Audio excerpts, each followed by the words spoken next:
The security guard's hand was already on her arm when the first helicopter dropped below the cloud line. Ava Mitchell didn't fight it. She let them walk her through the lobby of North Ridge Medical Center with her badge gone and her scrubs still carrying someone else's blood, while every nurse, every orderly, every doctor on the morning shift turned to watch. Director Calloway stood by the reception desk with his arms folded, wearing the expression of a man who had already won. "Your career is over," he said. "Get out." Nobody moved to stop it. Nobody said a word. And then the windows shook. Outside, 3 military helicopters came in low over Silver Creek, their rotors hammering the air so hard the glass trembled in its frames. By the time the first Blackhawk touched down in the parking lot, a convoy of unmarked vehicles was already sealing off the entrance. Armed soldiers moved in tight formation toward the hospital doors. They were looking for someone. And the woman being dragged toward the exit was the only person in that building who already knew why. If this story hits different, follow along, hit like, and drop the name of your city in the comments. I want to see how far this one travels. The morning had started badly before it became something worse. Ava had taken the 6 a.m. shift because Donnelly called out sick again, and nobody else would cover the cardiac step-down unit on a Tuesday, and she needed the overtime because her landlord had stopped accepting partial payments. She'd driven to North Ridge with a travel mug of bad coffee and a headache that had been building since Sunday, and she'd walked into handoff to find that the previous night's charge nurse had left 2 patients without updated medication reconciliation and 1 call light that had been going off for 40 minutes. She fixed the call light first, then she pulled the charts. That was Ava's way.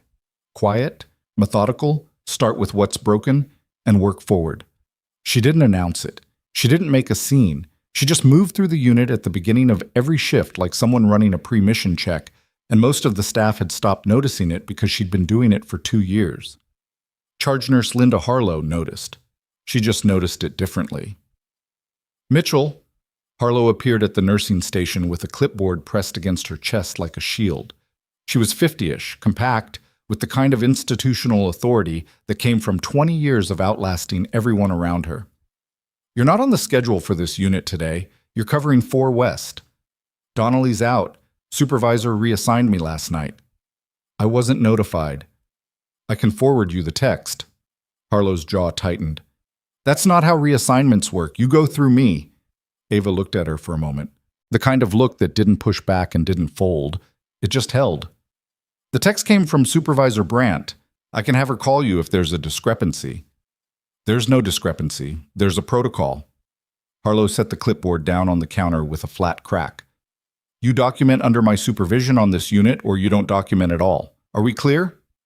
Ava said yes, because saying anything else would take 10 minutes she didn't have. She went back to the charts. The headache stayed. By 9 o'clock, she had 3 patients stable, 1 who needed a potassium recheck, and a post-surgical man in bed 6 named Mr. Okafor, who kept insisting he didn't need his compression stockings, and kept being wrong about that. She was mid-argument with him, gently, the way you argue with someone who's frustrated and scared and expressing it as stubbornness, when she heard the monitor in bed 4 change pitch. She excused herself from Mr. Okafor before he finished his sentence. Bed 4 was a 63-year-old woman named Dolores Fitch, admitted 2 days prior for a cardiac workup after an outpatient stress test flagged something her cardiologist didn't like. She was on telemetry, mildly anxious, the kind of patient who asked a lot of questions and then apologized for asking. Ava had liked her from the first shift. The monitor was showing runs of PVCs, premature ventricular contractions, clustering in a pattern that made something in Ava's chest go still. She pulled the printout, looked at the rhythm, looked again. "Mrs. Fitch, I need you to stay as still as you can for me. How are you feeling right now?" "A little tight. In here." The woman pressed her fingers below her sternum. "Probably just the eggs I had." "Probably, but I'm going to call your doctor." She stepped to the doorway and flagged an aide. "Get Dr. Voss on the phone. Tell him it's about Fitch in bed 4. Tell him I need him now, not in 15. The aide went. Ava went back to Mrs. Fitch and kept her talking, kept her calm, watched the monitor. The PVCs were coming more frequently. The clustering pattern, short, long, short, was the kind of thing that didn't always mean something catastrophic. But when it did, it moved fast. Dr. Randall Voss arrived in 11 minutes. which in Ava's experience was reasonably fast for an attending whose office was 3 floors down. He was tall, mid-40s, wore his white coat like a costume, and spoke to nursing staff at a register slightly above where he spoke to patients. He looked at the printout, he looked at the monitor, he looked at Ava. "And you called me up here for this?" The clustering pattern on the E. "I can read a strip, Mitchell." He said her name like it was a minor inconvenience. "These are benign ectopics. She's anxious and she's had too much caffeine. I'll adjust her telemetry threshold and we'll check a mag level." The short sequence is running every 3 or 4 minutes. I'd want a 12 lead before we... "I didn't ask what you'd want." He didn't raise his voice. He didn't need to. The 2 aides at the nursing station were very busy looking at their monitors. "Order the mag level. That's it." Ava stood there for 1 second. Just one. Then, "Yes, doctor." He left. She ordered the mag level. She also flagged the chart with a nursing note documenting the rhythm pattern and her clinical concern, because that was what you did when you were overruled and you were pretty sure you were right, and being right later was the only protection you had. The mag level came back borderline low. She called Voss. He ordered replacement and told her to stop hovering. She was not hovering. She was watching. At 10:40, Mrs. Fitch's rhythm broke. Not catastrophically. Not a V-fib, not a full arrest. A sustained run of ventricular tachycardia that lasted 19 seconds before converting on its own, long enough for every monitor alarm on the unit to go off simultaneously, long enough for Mrs. Fitch to grab the side rail and say, "Oh, oh," in a small, frightened voice, long enough for Ava to be at the bedside before the last alarm was still sounding. "I've got you. You're still with me. Look at me." "My chest." "I know. It's going to feel better in a second. Keep breathing." The rhythm converted. Mrs. Fitch was pale and shaking. Ava was already on the phone. Voss came back up in 4 minutes. He looked at the strip from the event. He looked at the patient. He did not look at Ava. "We'll transfer her to the ICU for closer monitoring. I'd recommend a cardiology consult and an urgent echo before..." "I said ICU." He turned to the aide. "Get the transfer team." He walked out of the room, and Ava heard him in the hallway, clearly because he didn't lower his voice, saying to Harlow, "Get Mitchell off this patient. She's been catastrophizing all morning, and it's making the patient anxious." Harlow said something Ava couldn't hear. Voss said, "Just handle it." She found out she was being written up at 11:15 when Harlow handed her a pink incident report form and told her to complete it before she left for the day. "For what?" Ava asked, though she already knew it wouldn't be for anything real. "Patient agitation, deviation from physician orders, nursing conduct unbecoming."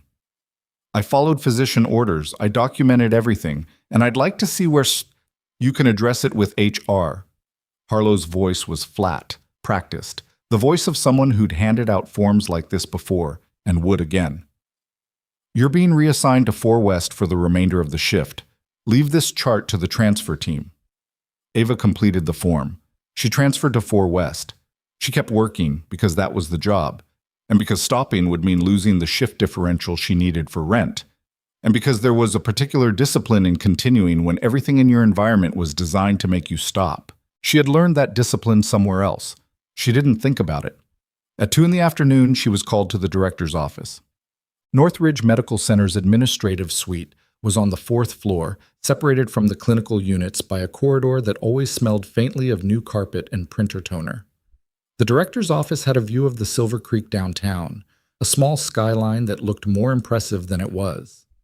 Director Paul Calloway had been in the role for 3 years, arrived from a regional hospital group with a restructuring mandate and a reputation for cutting costs in ways that eventually became other people's problems. He was behind his desk when Ava came in. Dr. Voss was sitting in one of the chairs to the left. HR manager Sandra Price sat at a small table with a folder open in front of her. Ava had been in rooms like this before, rooms where the outcome was already decided and the meeting was theater. She sat down. She kept her hands still. "Nurse Mitchell," Calloway said, "we've received a formal complaint regarding your conduct this morning. Specifically, regarding your interference with physician directives, your failure to de-escalate a patient anxiety situation, and..." He glanced at the folder. an ongoing pattern of insubordination. I'd like to see the documentation for the pattern. That's not how this works. I have the right to review any written complaints against me. That's in the employee handbook. Price shifted in her seat. Calloway's expression didn't change, but something behind it did. Dr. Voss has submitted a formal grievance, he said. Combined with prior notations in your file, we've made a determination regarding your continued employment. The prior notations were 3. One from Harlow about a medication timing dispute that Ava had since gotten corrected. One from 6 months ago when she'd pushed back in a care conference about a discharge plan she thought was premature. She'd been right. The patient was readmitted 4 days later. One she didn't know about and hadn't been shown. Effective today, Calloway said. Your employment at North Ridge Medical Center is terminated. She waited one breath before she spoke. On what grounds? The grounds I just described. None of those are terminable offenses under our HR policy. I can walk you through the section numbers, if that would help. Voss made a sound that might have been a laugh. Price looked at her folder. Calloway leaned forward slightly.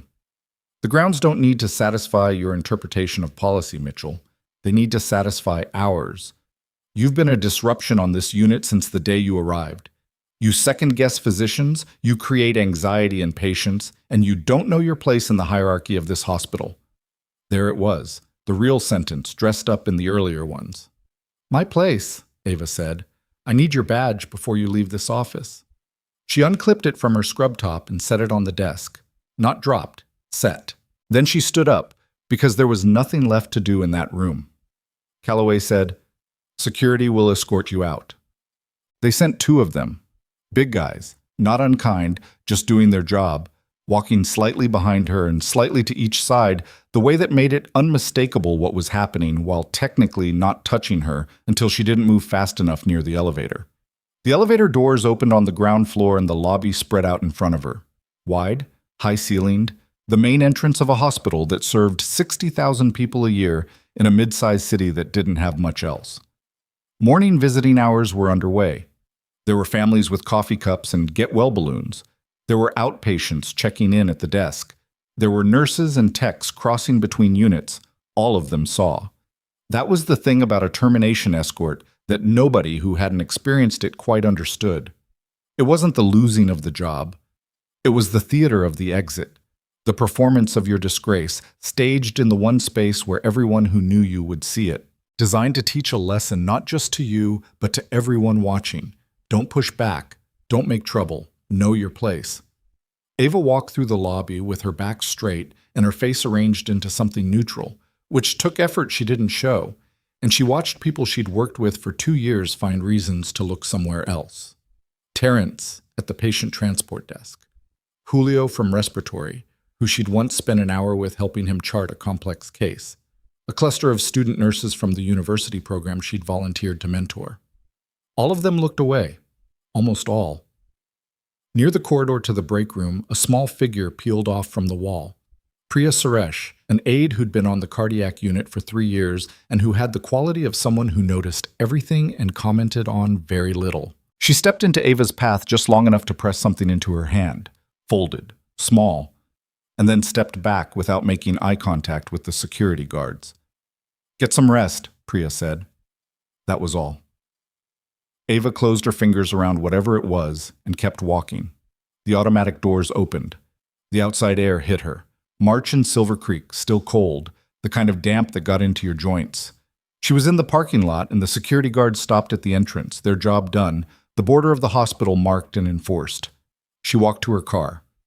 A 2017 Civic with a cracked side mirror she kept meaning to fix and hadn't. She got in. She put her hands on the wheel. She didn't cry. Not because she wasn't capable of it, and not because she thought crying was weakness. She'd learned better than that in places that had tried to teach her worse. She didn't cry because crying right now would mean letting what just happened be the loudest thing, and she wasn't ready to give it that. She looked at her hand, opened it. Priya had given her a folded piece of paper and a small USB drive, the kind that cost $3 at a drugstore checkout. She unfolded the paper. They deleted the original telemetry record on Fitch from the system logs. I made a copy. Don't go back in through the front. P. Ava stared at the note for a long time. Then she put it in her jacket pocket, started the car, and pulled out of the lot. She drove without a destination for a while, which was something she did sometimes when her brain needed to process without being asked to produce anything. Silver Creek was flat in the middle and then hilly toward the east side, where the old neighborhoods climbed above the river, and she ended up on a ridge road without quite deciding to go there, parked at the overlook where high schoolers came at night and where she sometimes came alone because you could see a long way from there. She sat in the car with the engine off and looked at the city. 2 years. She had spent 2 years at North Ridge building something careful and deliberate. A second identity, a quiet life. A career that didn't require her to carry anything from before. She had been meticulous about it. She had arrived with a nursing degree earned during the years after she got out, chosen Silver Creek because it was far from Fort Bragg, and nobody here had any reason to know her name. She had taken the job at North Ridge because it was a decent hospital in a decent-sized city, and she could be unremarkable there, which was what she'd wanted. Unremarkable. Invisible. Safe. And she had been those things, mostly, until she stopped being able to watch a physician make a decision she was certain was wrong and stay quiet about it. That was the problem. She could disguise a lot about herself. She could not disguise that. She pulled out the USB drive and turned it over in her fingers. She thought about Mrs. Fitch. She thought about the telemetry strip she wasn't supposed to have. She was deciding what to do with that thought when she heard it, low at first, a vibration more than a sound, the kind of thing that traveled through the car chassis and the ground before it reached the ear. She knew that frequency. She knew it the way she knew her own heartbeat, because there had been a long stretch of time when it meant everything about whether the next hour would be survivable. Rotors. She got out of the car. 3 helicopters were coming in from the northeast, low and fast, flying a pattern she recognized. It wasn't a news pattern, wasn't a life flight single bird response, wasn't a training exercise. It was a security movement pattern. Staggered altitude, overlapping coverage, the lead bird scanning while the others held. She had seen it over Kandahar. She had seen it over Mosul. She had not expected to see it over Silver Creek, Pennsylvania. She watched them descend toward the valley, toward the hospital. Her chest tightened with something she hadn't felt in 2 years. She drove back. She didn't examine the decision. She just made it. By the time she got close enough to see North Ridge, the parking lot was already changing.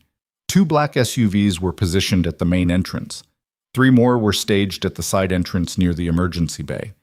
As she pulled to a stop at the far edge of the visitor lot, outside the perimeter, not past it, she could see uniformed personnel moving with purpose along the building's exterior. They weren't police.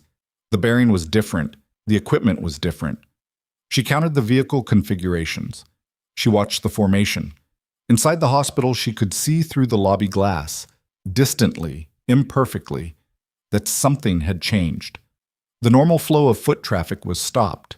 Staff were clustered near the windows. Someone at the reception desk was on the phone, standing up, which people at that desk never did.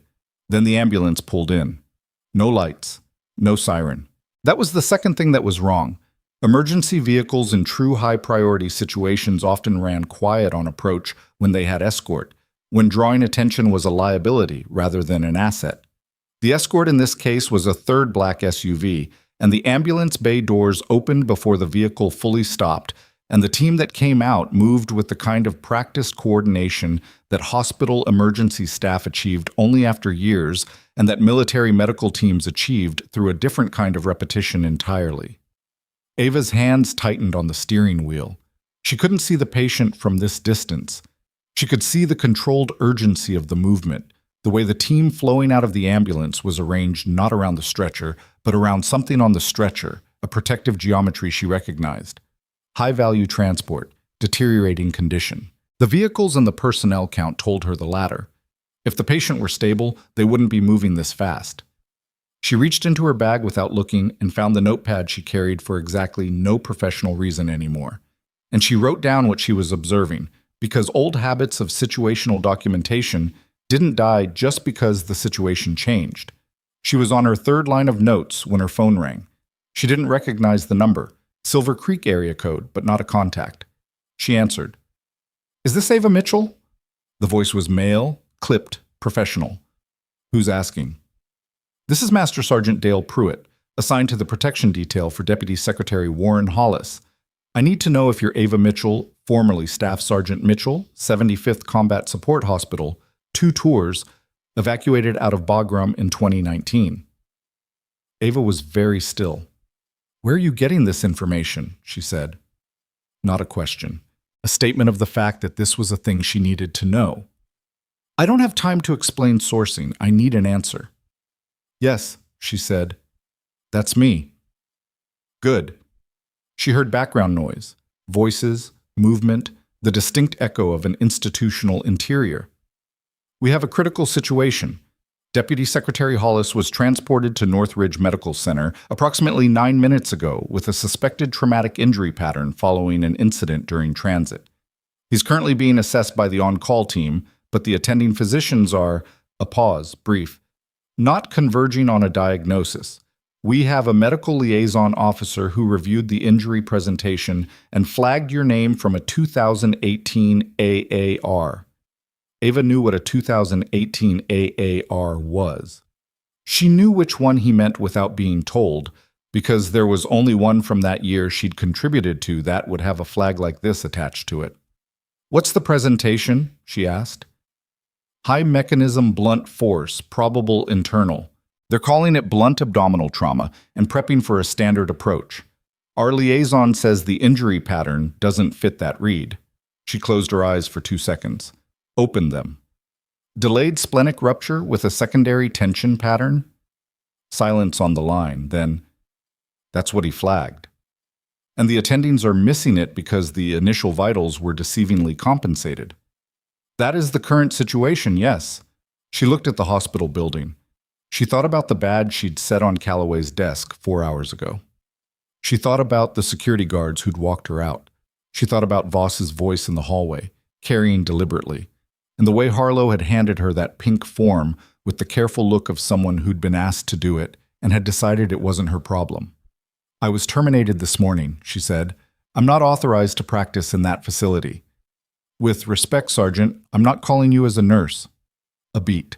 There's a car on your 2 o'clock, Pruitt said. Gray Suburban. He'll bring you in. She looked. There it was.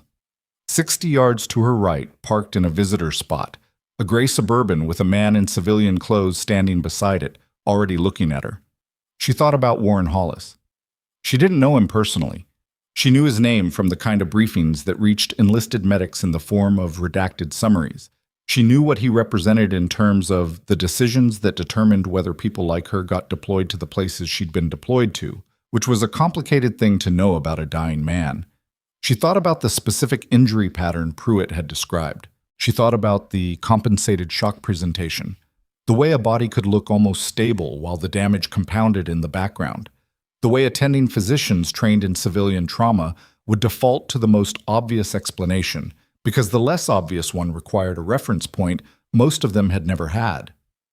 She thought about a hillside outside of Kandahar, 2018, an IED strike that put 3 soldiers on the ground at once, and the way she'd made a decision there under 3 seconds that had been reviewed, documented, and flagged in an after-action report that apparently had just traveled 4,000 miles in 2 years to find her in a parking lot in Silver Creek, Pennsylvania.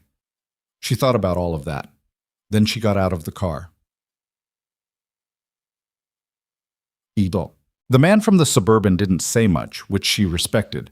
He was young, military posture poorly disguised by civilian clothes, and he walked her around the east side of the building to a staff entrance she'd used 100 times before today. Except that today, there were 2 armed personnel flanking it who stepped aside when they saw her escort and didn't ask questions. Inside was different.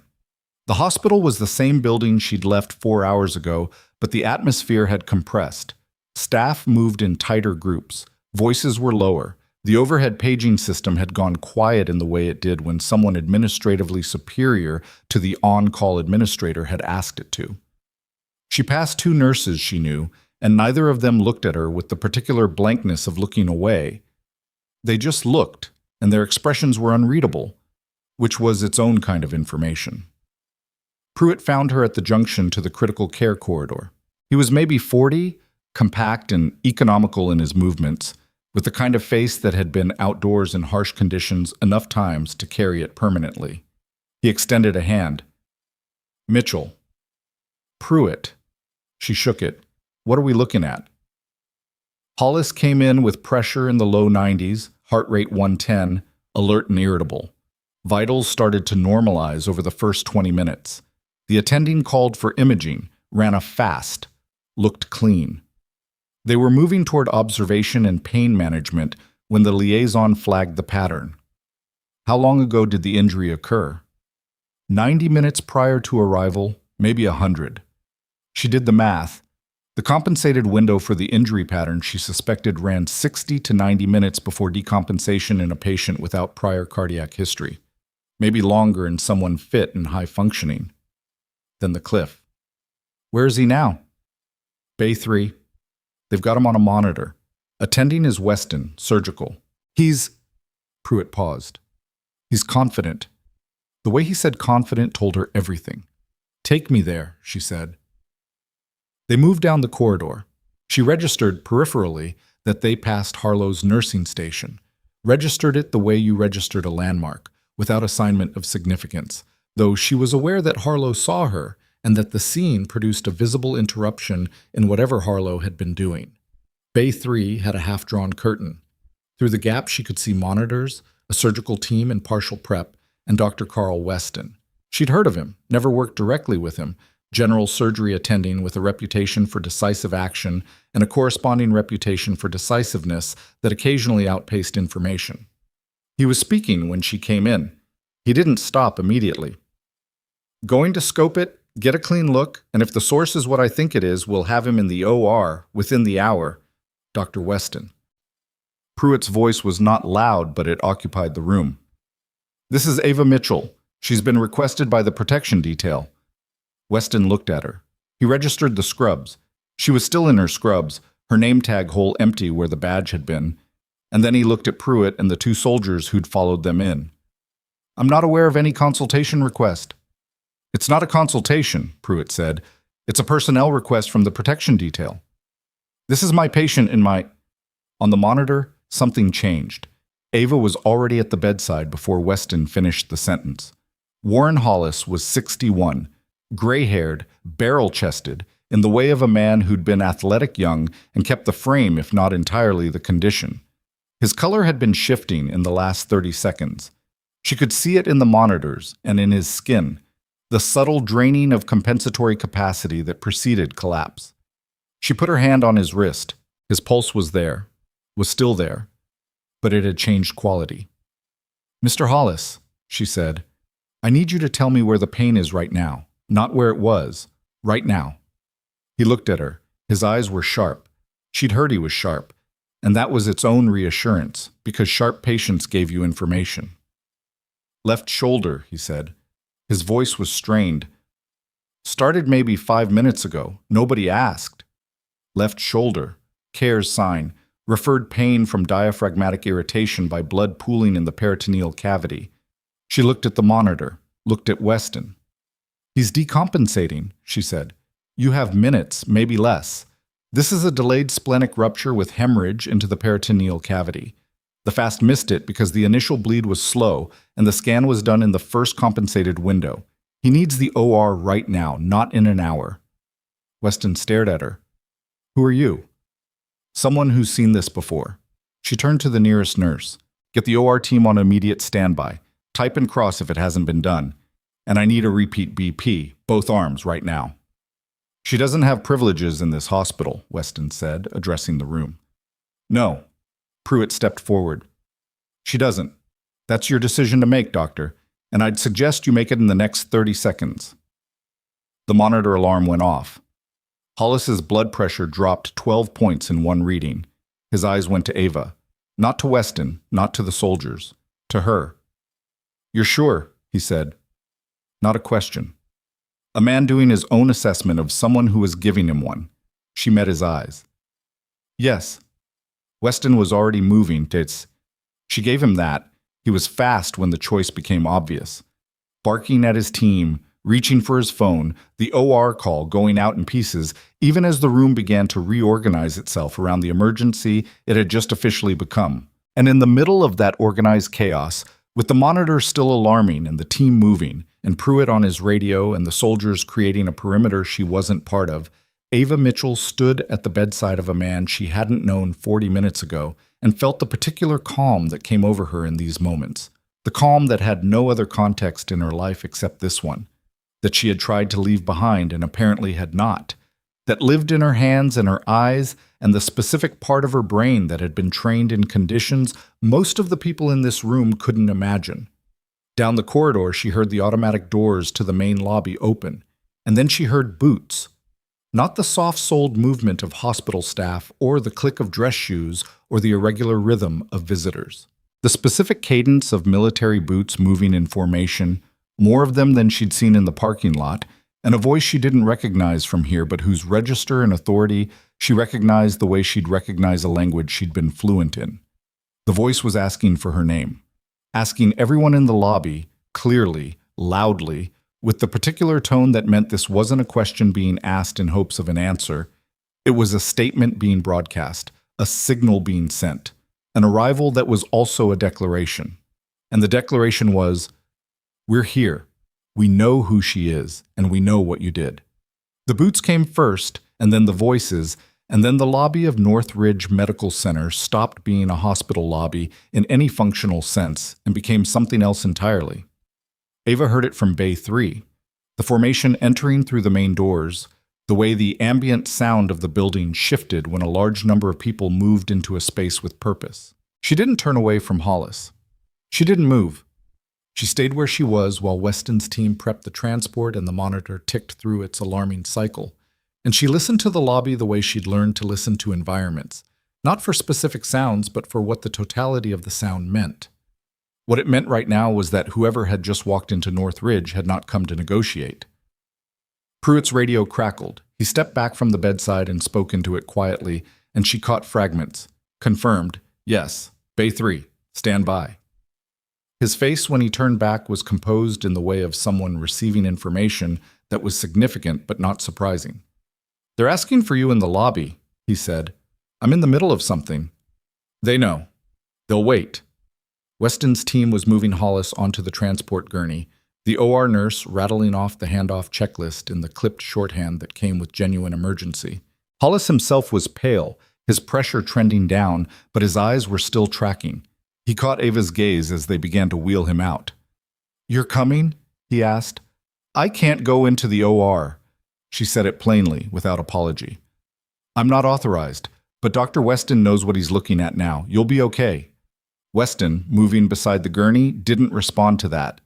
Whether he agreed with the diagnosis or simply had no better option, he had stopped arguing about it, and in her experience that was close enough to validation to work with. She watched them wheel Hollis out. Then she turned and followed Pruitt toward the lobby. The scene she walked into was not what she'd expected, and she'd expected something significant. There were 12 soldiers. That was the first thing she counted, because counting was what her brain did automatically in environments that required assessment, and 12 was more than a protection detail warranted and more than a medical liaison mission required. They were positioned in a loose formation in the center of the lobby, and the word loose was doing a lot of work in that description, because the looseness was the looseness of a group that had arranged itself precisely and could stop being loose inside of 2 seconds. In the center of the formation was a man she recognized, not personally. From a photograph, years old, taken at a ceremony she'd attended peripherally, on the edge of an event she hadn't been the center of. Colonel James Rutherford, who had at that time been a lieutenant colonel, who had signed the paperwork on 2 of her deployments, who had also, and this was the part she hadn't thought about in 2 years, co-authored the after-action review from Kandahar in 2018 that apparently still lived somewhere in a file attached to her name. He was 50-something now, lean, silver at the temples, wearing the kind of expression that didn't need rank insignia to communicate authority. Around the perimeter of the lobby stood the Northridge staff, nurses, orderlies, a cluster of administrative personnel near the elevators, watching in the paralyzed way of people witnessing something outside their category of experience. She saw Harlow among them, her clipboard pressed flat against her chest, her face composed into the professional neutrality of someone doing their best not to show what they were feeling. She saw Julio from respiratory, not looking away this time. She saw two of the student nurses very still. She did not see Calloway. She did not see Voss. Rutherford looked at her when she came through the corridor door, and something in his expression shifted. Not softened exactly, but recalibrated, the way a person recalibrates when they've been operating on partial information and the missing piece has just walked through a door. "Staff Sergeant Mitchell," he said. "I'm a nurse," she said. "Civilian, former." "I'm aware of both things." He didn't extend his hand. He didn't need to. "I'm also aware that you identified a presenting injury pattern in the last 20 minutes that the attending surgical team missed on 2 prior assessments. I flagged a possibility. Dr. Weston made the call." "He made the call after you told him what to call." "There was no edge in it, just accuracy."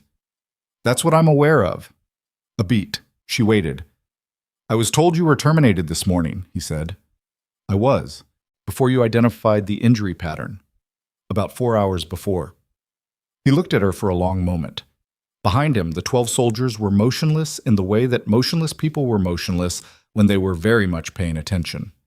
"I'd like to know," Rutherford said, "the circumstances." She almost said it's not relevant.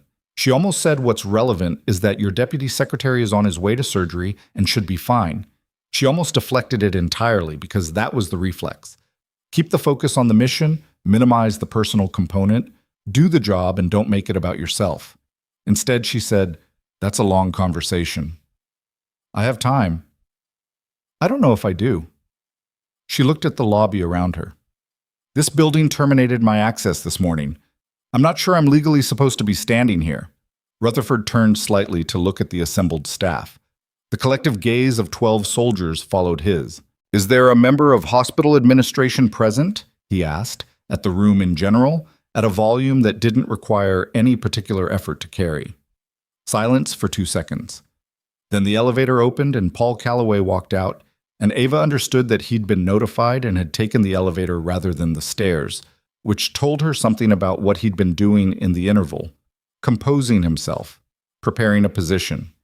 His tie was straightened, his jacket buttoned, his face carrying the particular arrangement of cooperative authority that she recognized as the thing people wore when they were trying to look in control of something they weren't.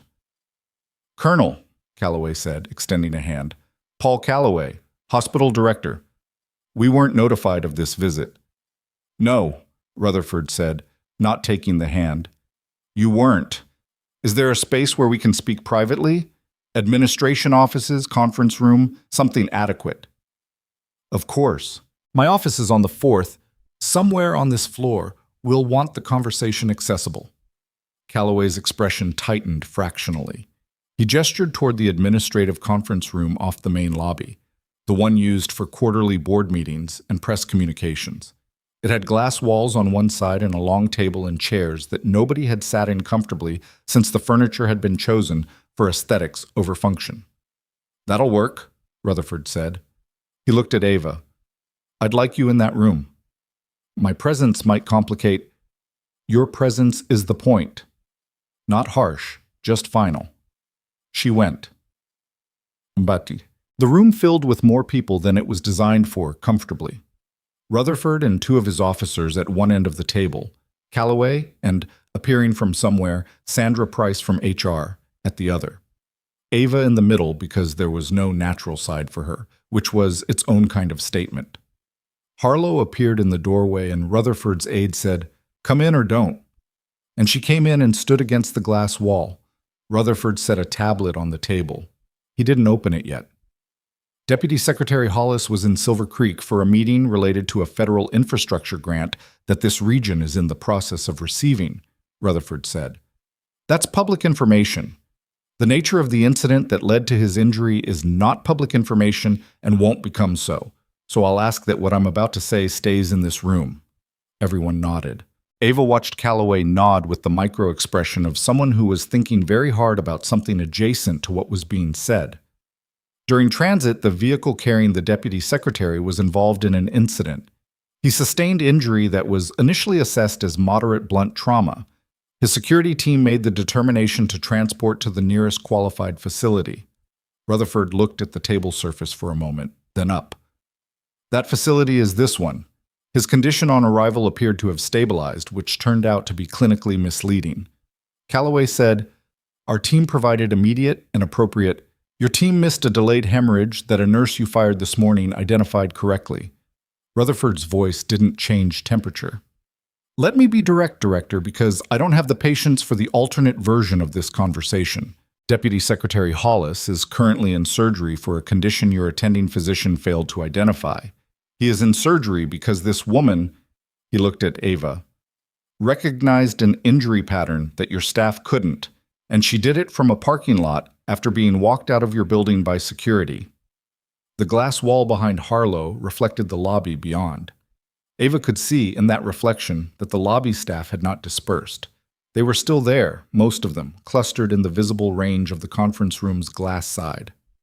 Calloway said, "I'm not aware of the specifics of this morning's personnel decision, but I can assure you that it followed proper." "Then I'd like you to become aware of the specifics." Rutherford opened the tablet.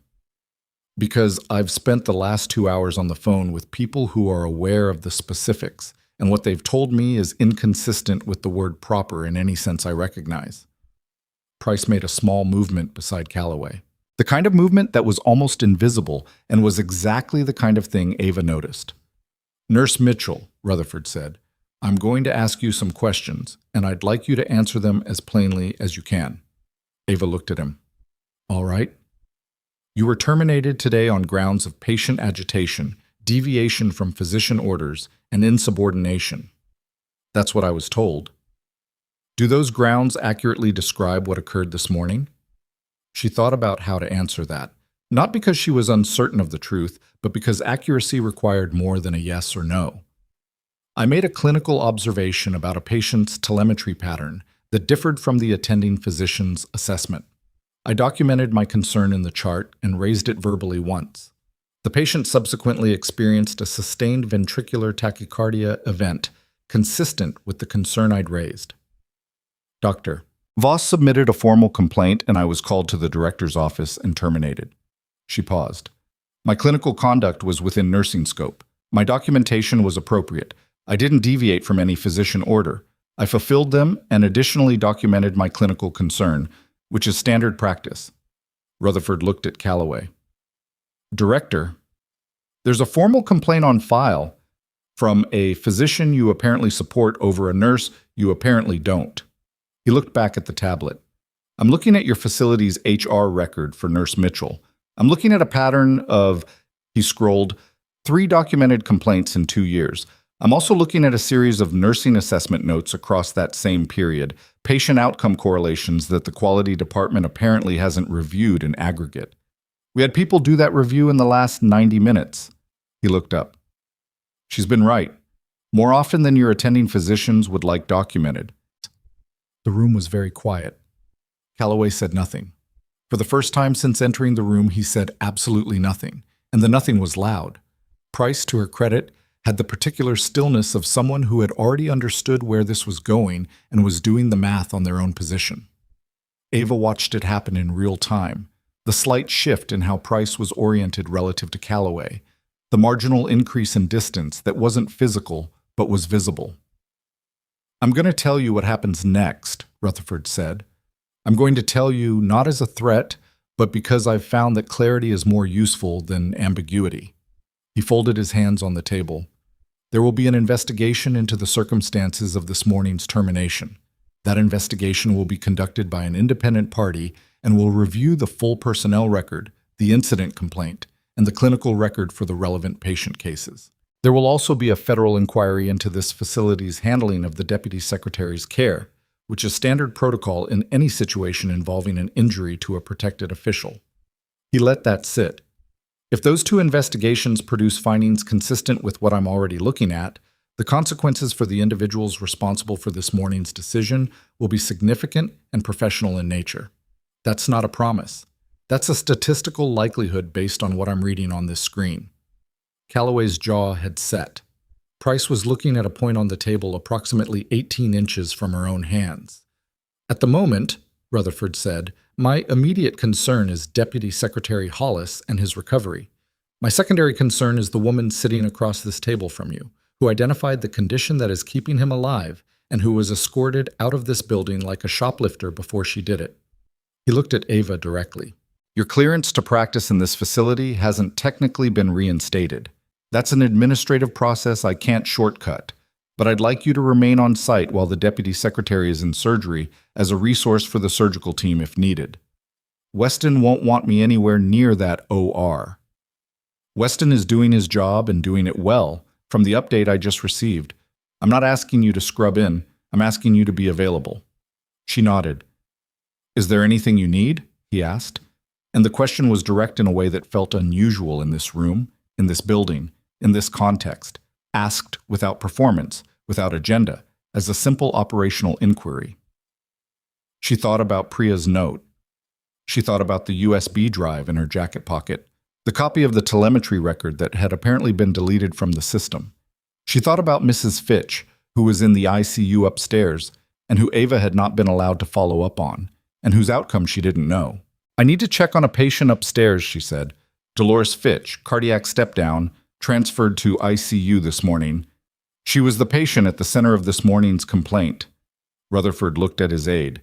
The aide looked at Calloway. Calloway said, through something that was trying to be a cooperative tone, I'll authorize a temporary access pass. Thank you, Rutherford said, in a way that meant that's the first reasonable thing you've said. She went up alone, which was how she wanted it. The ICU on the third floor was quieter than the floors below, which was always true. The ICU had its own ecology, its own specific hush broken by the rhythmic languages of machines. She'd spent a lot of time in spaces like it. She'd spent time in worse versions of it, overseas, where the rhythm of machines was the same, but the smell was different, and the sounds from outside the building were different, and the people inside the beds had gotten there in ways that were different in kind, if not always in degree.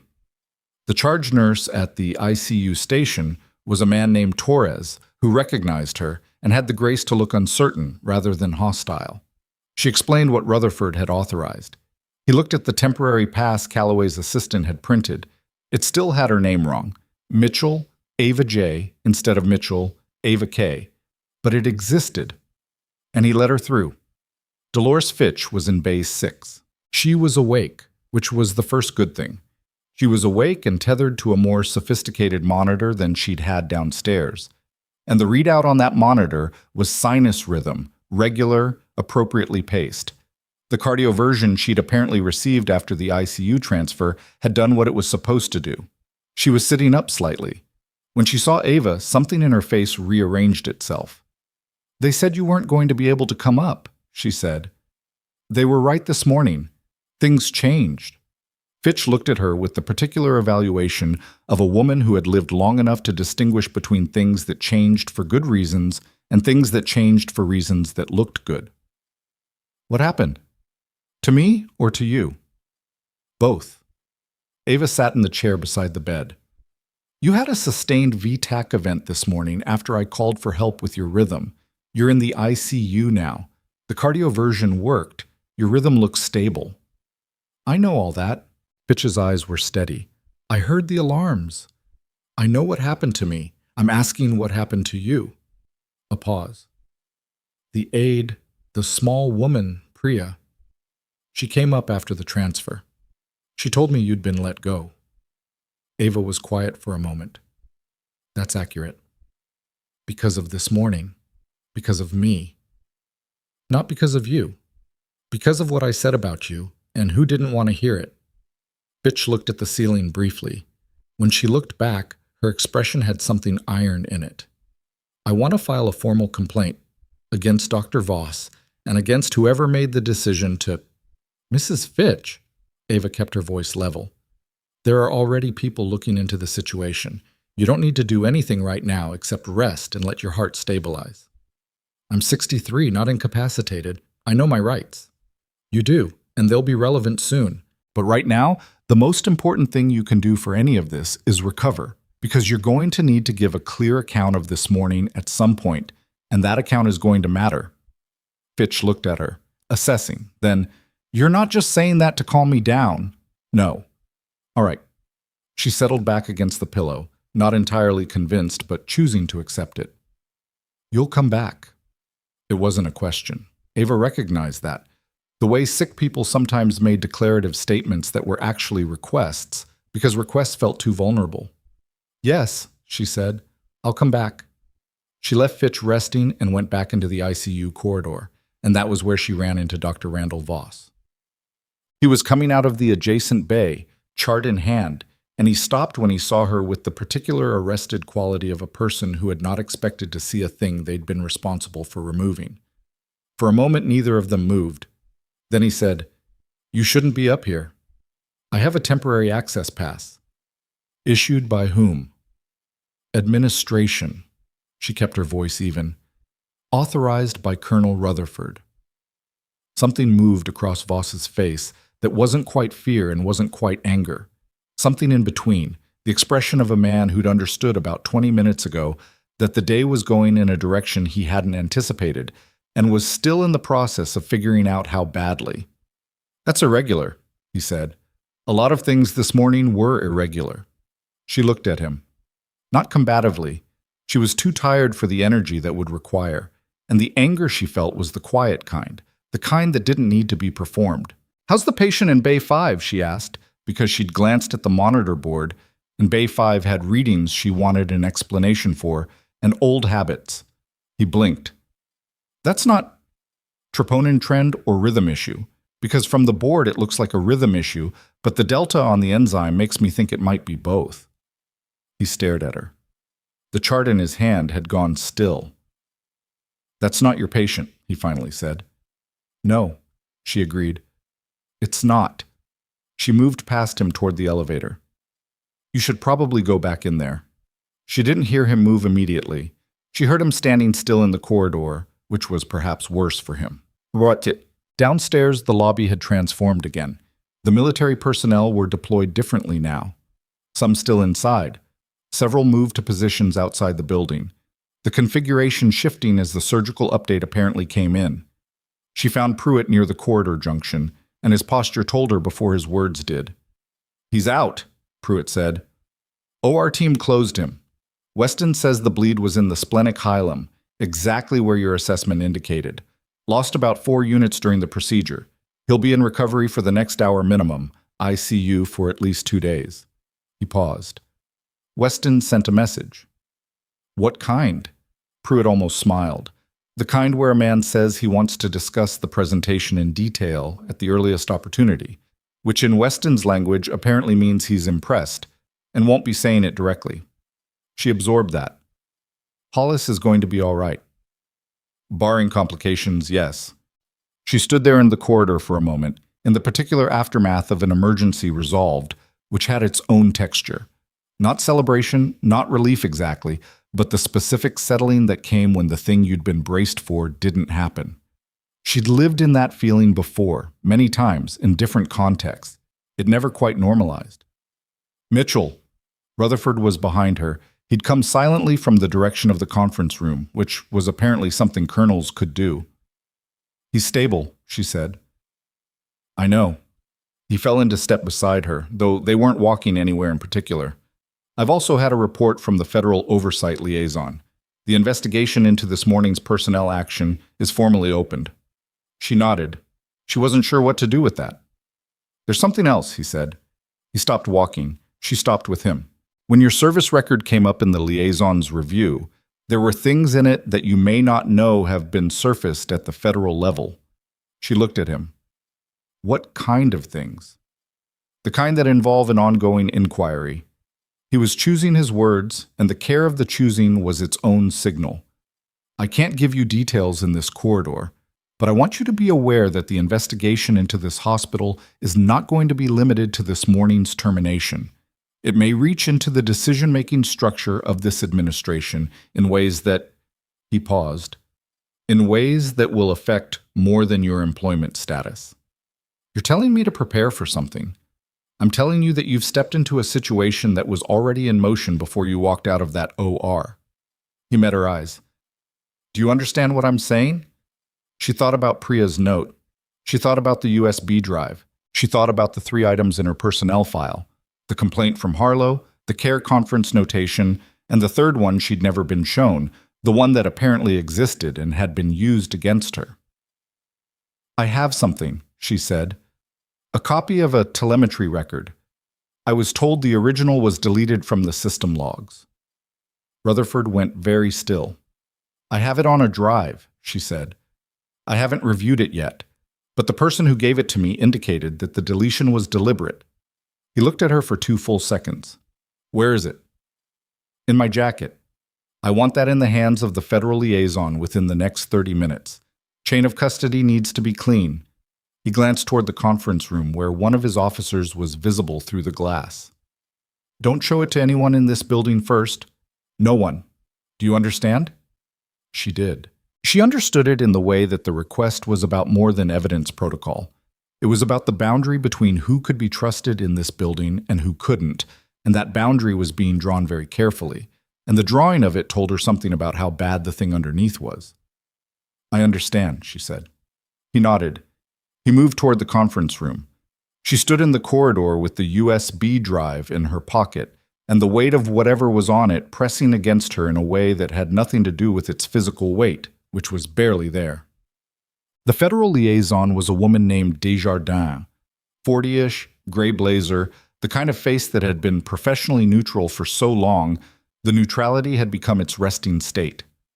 She met Ava in a side office off the lobby, one of the small rooms used by social workers and patient advocates, rarely occupied.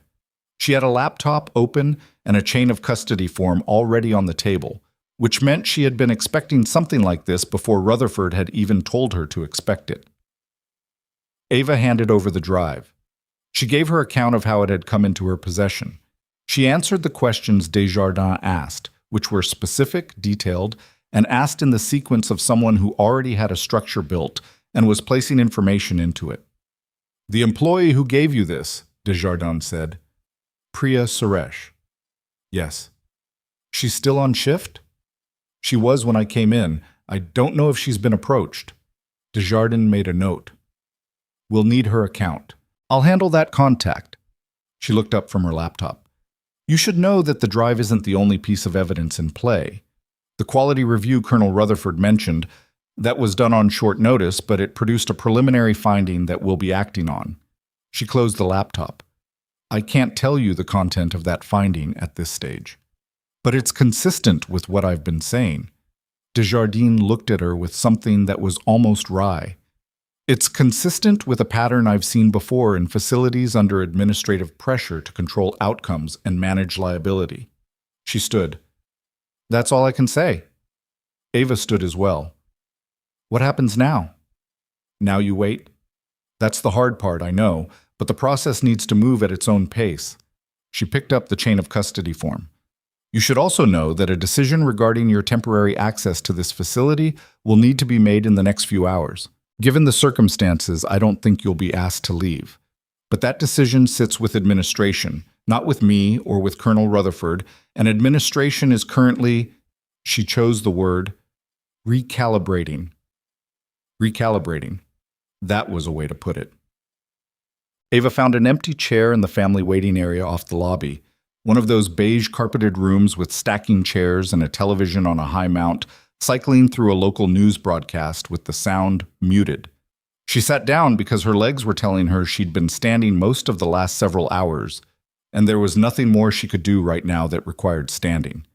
The television was showing a local news segment, footage of a press pool outside a federal building 2 cities away, a banner across the bottom that she couldn't quite read from this distance. She was trying to read it when the door to the waiting room opened. She expected Pruitt, or one of Rutherford's aides, or possibly Desjardins with a follow-up question. It was Linda Harlow. Harlow came in and closed the door behind her and stood in the middle of the room with her clipboard gone for the first time in Ava's memory, her arms at her sides, and the professional neutrality that was usually her whole bearing was absent, and what was underneath it was more complicated. Ava waited. The Fitch case, Harlow said. The original telemetry strip. What about it? I didn't know it had been deleted. Her voice was flat. She said it the way people said things when they were trying to be accurate and were also struggling to say it at all. I knew Voss was going to file the complaint. I knew it was going to go to Callaway. I didn't know anyone had touched the system records. Ava looked at her. She didn't know what to do with that yet, so she held it and didn't respond. I've worked with Voss for 7 years, Harlow said. I know what he's like. And I should have... She stopped. I should have looked harder at the documentation before I handed you that form. Why didn't you? It wasn't an accusation, it was a question. Ava asked it with genuine curiosity because it was the question that mattered, and Harlow's answer to it would tell her something about what Harlow understood about what she'd done. Because it was easier not to, Harlow said. The flatness again. Because Callaway makes it easier when you don't push back on his decisions. Because... She looked at the floor for a moment. Because you'd been difficult, and I told myself that made it simpler. That the complaint was justified even if the grounds were weak, because the underlying dynamics were real. She looked up. That's not something I'm proud of. No, Ava agreed. I'm going to give a statement to the investigators. I know. Harlow looked at her with something that was part surprise and part something else. The recalibration of someone who had expected more reaction and was adjusting to the absence of it. I'm not asking you to. I'm not looking for anything from you. I just wanted you to know. I appreciate that, Ava said. She meant it, and she didn't mean anything beyond it. Harlow nodded once. She left. Ava sat in the empty room and breathed. The television cycled. The news banner scrolled past again, and this time she was close enough. She read, Federal inquiry opened into regional hospital network. Sources say North Ridge Medical Center among facilities under review. She looked at the timestamp in the corner of the broadcast. It had been filed 40 minutes ago. 40 minutes ago, she'd been standing in the parking lot with Pruitt's number on her screen. She sat very still. The inquiry wasn't a response to today. It hadn't been opened because of today. It had already been open. The investigation that Rutherford and Desjardins were conducting had a pre-existing structure. Today had walked into something that was already in motion, something larger than one termination, larger than one complaint, larger than one deleted telemetry file. She thought about what Rutherford had said in the corridor. You've stepped into a situation that was already in motion before you walked out of that OR.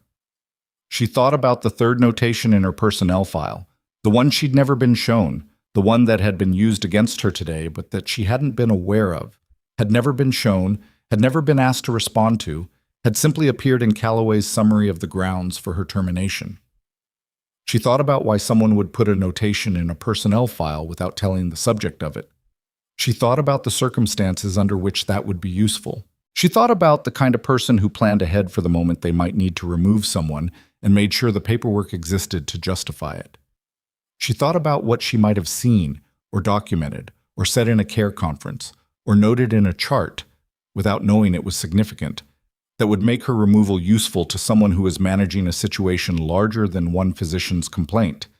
The television news banner scrolled past a second time, and then her phone rang. She looked at the screen. Unknown number. Different area code from Pruitt's. Not Silver Creek, not a Pennsylvania number. Something she didn't recognize. She answered. The voice that came through was not Pruitt's. It wasn't Rutherford's. It was a woman's voice, older, careful, with the exact cadence of someone who was reading from nothing and choosing every word independently. Nurse Mitchell. My name is Elaine Varga. I'm an attorney working with the Office of the Inspector General. I've been asked to make contact with you. A pause. I understand you've spoken with a federal liaison at North Ridge in the last hour. I have. Good. Then you understand there's an open inquiry. Another pause, this one different. Not hesitation, but the pause of someone who was about to say something that required its own space.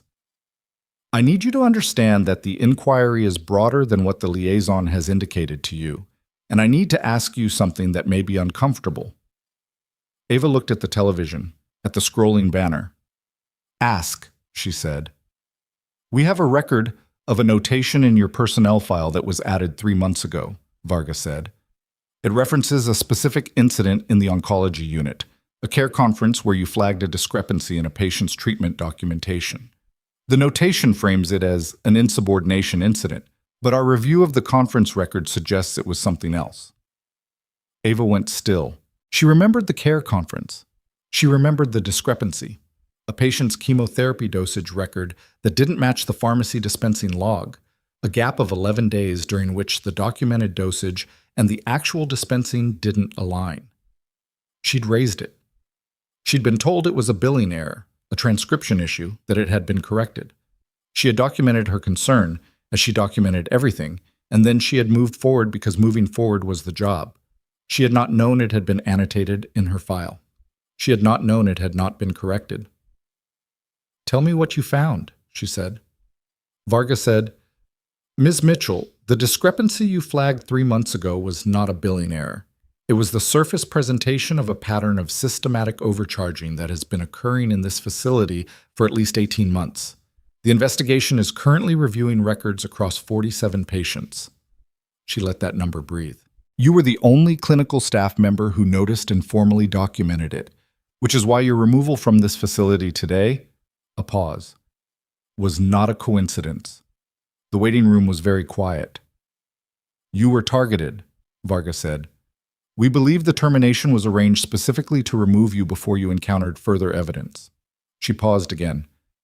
"The problem is that in removing you, they put Deputy Secretary Hollis at risk, and that, for the first time something in her voice shifted slightly, has changed the calculus of how fast we move." Ava looked at the door. At the closed door in the lobby beyond it, where soldiers were stationed and administrators were recalibrating, and a charge nurse had just confessed, and a doctor was somewhere in this building who had been used and had let himself be used and probably didn't fully understand yet how far that went. "What do you need from me?" she asked. "Everything you remember about that care conference," Varga said, "and anything else you've documented in any form that touches those 47 patients." Ava thought about the notebooks. The small one she'd kept because the habit was too old to break. The same habit she'd had in the Army, the documentation reflex, the record for its own sake, because records were the only thing that remained after the situation changed. She had notebooks going back 2 years. "I have documentation," she said slowly. Varga's voice did something then, not quite relief, but close to it. The sound of an investigation that had been missing a piece and had just been told where the piece might be. "When can you make it available?" she asked. Ava looked at the door again. On the other side of it, she could hear boots, not coming toward her, moving through the lobby, purposeful, the sound of a perimeter being repositioned. And under that, barely audible through the walls, the specific ambient shift of an institutional space in the process of changing hands. And then clearly, from the lobby, Calloway's voice, raised in a way she'd never heard it raised, saying something she couldn't quite make out, the words muffled by the walls. And then Rutherford's voice, level, carrying, clear even through the door. What Rutherford said was, "Director Calloway, I need you to step away from that elevator." Ava told Varga she'd call back, ended the call, and pushed through the waiting room door into the lobby. What she walked into was not a confrontation in the dramatic sense. No raised fists, no shouting match. It was something more precise and therefore more dangerous. Rutherford stood 6 feet from Calloway, with 2 of his officers flanking at angles, and Calloway had the elevator call button depressed behind him, and the space between them had the particular charge of a situation that had moved past negotiation into something that didn't have a polite name. Price was near the reception desk, not looking at Calloway. That was the tell. "I have legal counsel," Calloway said. His voice was controlled, but the control was costing him. "Any formal questioning requires their presence, and I'm not questioning you, Director." Rutherford's hands were at his sides. "I'm asking you not to leave the building until the liaison has completed her preliminary intake. That's a request, not a detainment. You're free to refuse it." The implication of refusing it was left completely unspoken, which was more effective than saying it. Calloway's jaw moved. He looked past Rutherford and saw Ava in the corridor entrance, and something in his face did a thing she recognized, the micro-recalculation of a person who had been operating on an assumption that was no longer valid. The assumption that she was gone, that what had happened this morning was over, that the day had been managed. He pressed the elevator button again. The doors opened. "Paul." It was Price from the reception desk. Her voice was quiet. "Don't." Calloway looked at her. The elevator dinged its arrival. He looked at Rutherford. He looked at the two officers, and then at the soldiers stationed near the main entrance, and then, finally, briefly, at Ava, in a way that was the closest she'd seen him come to revealing what was actually behind the administrative architecture. He took his hand off the button. The elevator doors closed. "Conference room," Rutherford said, not asking. Ava didn't go into the conference room this time. She didn't need to.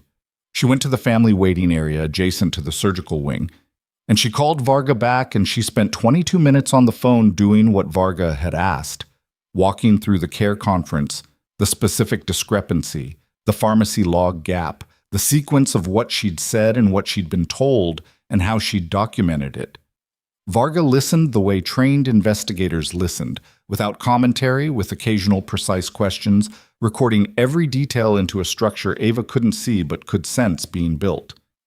When they finished, Varga said, "The notebooks. I need to know what level of detail we're working with. Daily entries.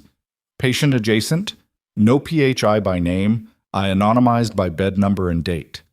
Clinical observations, care decisions, points of concern. My documentation format from the military." She paused. "I didn't do it because I thought I'd need it for this. I did it because I've never been able to stop." A beat. "How far back do the entries go?" "From the day I started at North Ridge. 2 years, almost continuous." The silence on Varga's end lasted long enough that Ava could hear other voices in the background of wherever she was. A busy office, multiple conversations, the ambient sounds of a machine that had been running for a while and was now moving faster. "Ms. Mitchell," Varga said, "those notebooks may be the most significant single piece of documentation in this inquiry. I need you to understand that." "I understand. Can you get them today?" "They're at my apartment. I'm 20 minutes from here." "Don't go alone." Ava looked up. Pruitt was in the doorway of the waiting room, apparently finished with whatever he'd been doing in the lobby. He had the look of a man who was between assignments and available. "I can manage that," she said. Plus, Pruitt drove. He didn't ask questions, which she appreciated, and she didn't explain beyond what he needed to know, which was the address and the fact that she needed to retrieve materials that were going to the federal liaison. He nodded, and they went, and Silver Creek moved past the windows in the late afternoon light. The flat middle of the city, then the hill road, then her street, which was the kind of street that had been better 20 years ago and was surviving on the momentum of that. Her apartment was on the second floor of a building that had been a different kind of building in a previous decade. She went up while Pruitt waited at the bottom of the stairs, his hand not visibly near anything but the position of his body radiating a particular alertness that was its own kind of reassurance. Inside, she went to the closet. On the high shelf, behind a box of winter gear she hadn't touched since January, were the notebooks. 11 of them, composition books. The same kind she'd used downrange because they were cheap and durable and didn't fall apart if they got wet. She pulled them all down.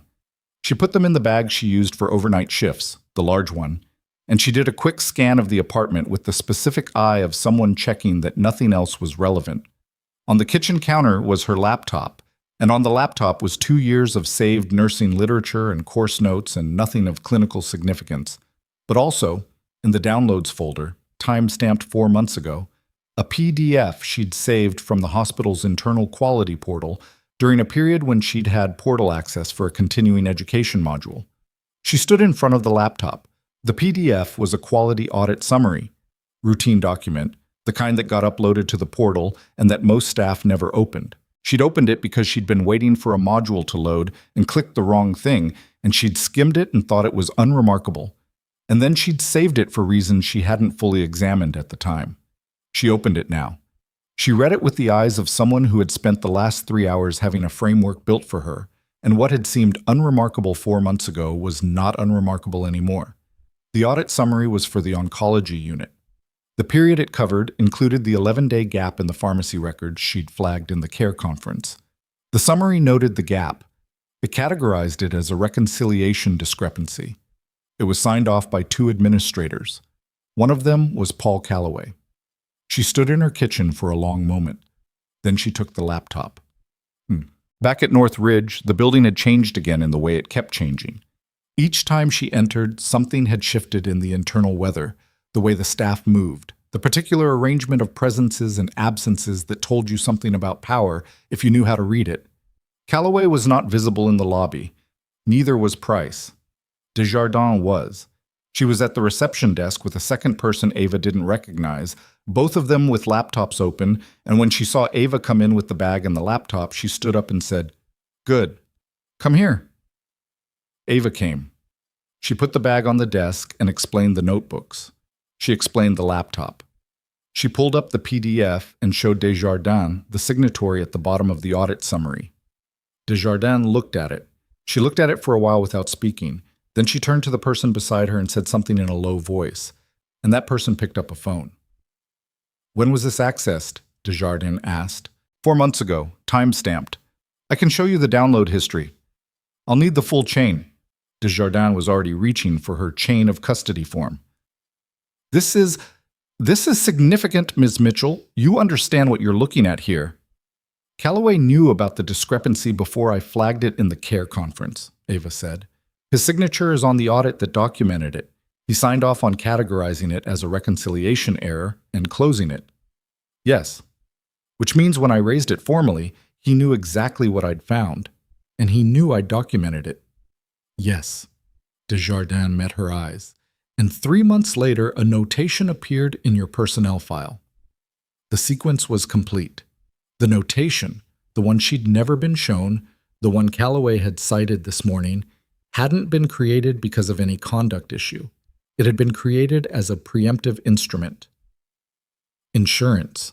A paper trail built to justify a removal that hadn't happened yet, but had been planned. Planned because she'd found something she wasn't supposed to find and hadn't stopped documenting. Ava set the laptop on the desk. The phone at the reception desk rang. Desjardins' colleague answered it, listened, and turned. "The recovery unit is flagging an issue with Hollis," he said. "They're asking for the liaison." Desjardins moved immediately. Ava followed one step behind, instinct overriding the boundaries of her current status before she could stop it, and Desjardins didn't tell her not to. They moved down the corridor towards surgical recovery, and the flag turned out to be not a medical emergency but something more complicated. A member of Hollis's own staff, a deputy chief of staff named Garrett, who had arrived in the last 10 minutes and was attempting to speak privately with Hollis and was being prevented from doing so by Rutherford's personnel, and who was now making arguments about access rights and jurisdiction in the recovery bay doorway with the specific energy of a man who had a very particular reason for wanting to be in that room. Rutherford was on the phone 15 feet away, watching Garrett with an expression that was not quite readable. Desjardins went to Rutherford. They conferred for 40 seconds. Then Rutherford ended his call and looked at Ava. "Garrett," he said at a volume only she could hear. "He's flagged in the pre-existing inquiry. We weren't sure how he was connected. We are now." A pause. "He came here because he heard Hollis was alive. He came here to find out how much Hollis knows about what happened to that vehicle today."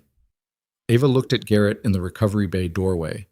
A man in his mid-40s, expensive coat, the controlled desperation of someone performing calm very hard. "The incident," she said slowly. "The vehicle. You said it was classified." "The nature of it, yes. But it wasn't an accident." Rutherford looked at her steadily. "No," he said, "it was not an accident." The recovery bay door opened from inside and a nurse said Hollis was asking to speak with someone from the investigation, and Garrett stepped forward and Rutherford's hand came up, not touching, just placed in the air between them, and said quietly, "Not you." Garrett's composure cracked. Not entirely, just at the seam. "Then who?" he asked. Rutherford turned and looked at Ava, And the look was a question and also already an answer. And in the recovery bay behind the nurse, she could see the pale shape of Warren Hollis in the bed, propped up, his eyes open and tracking, and those eyes found her through the doorway with the particular focus of a man who had been unconscious for hours and had woken up to a world that had moved and was trying to establish what was solid. He'd asked for someone from the investigation. Rutherford had pointed to her, and Garrett, standing between them, understood something in that moment that changed his face entirely.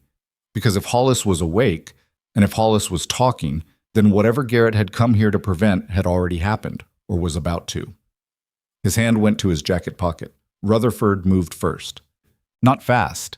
He didn't need to be fast, because the two soldiers nearest Garrett had already shifted their positions in the half-second before anyone else in the corridor registered what was happening, and Garrett's hand came out of his jacket pocket holding a phone. Just a phone. But the soldiers didn't know that yet, and neither did Ava. And the 2 seconds between the hand going in and the hand coming out were the longest 2 seconds in that hallway. Nobody touched Garrett, nobody needed to. The geometry of the corridor made the point without contact. 2 soldiers at angles, Rutherford between Garrett and the recovery bay door, and Garrett standing very still with his phone in his hand and the expression of a man who had just understood, viscerally, that the situation had closed around him. "I'd like you to put that on the floor," Rutherford said. "It's a phone." "I can see that. Put it on the floor anyway." Garrett bent slowly and set it down.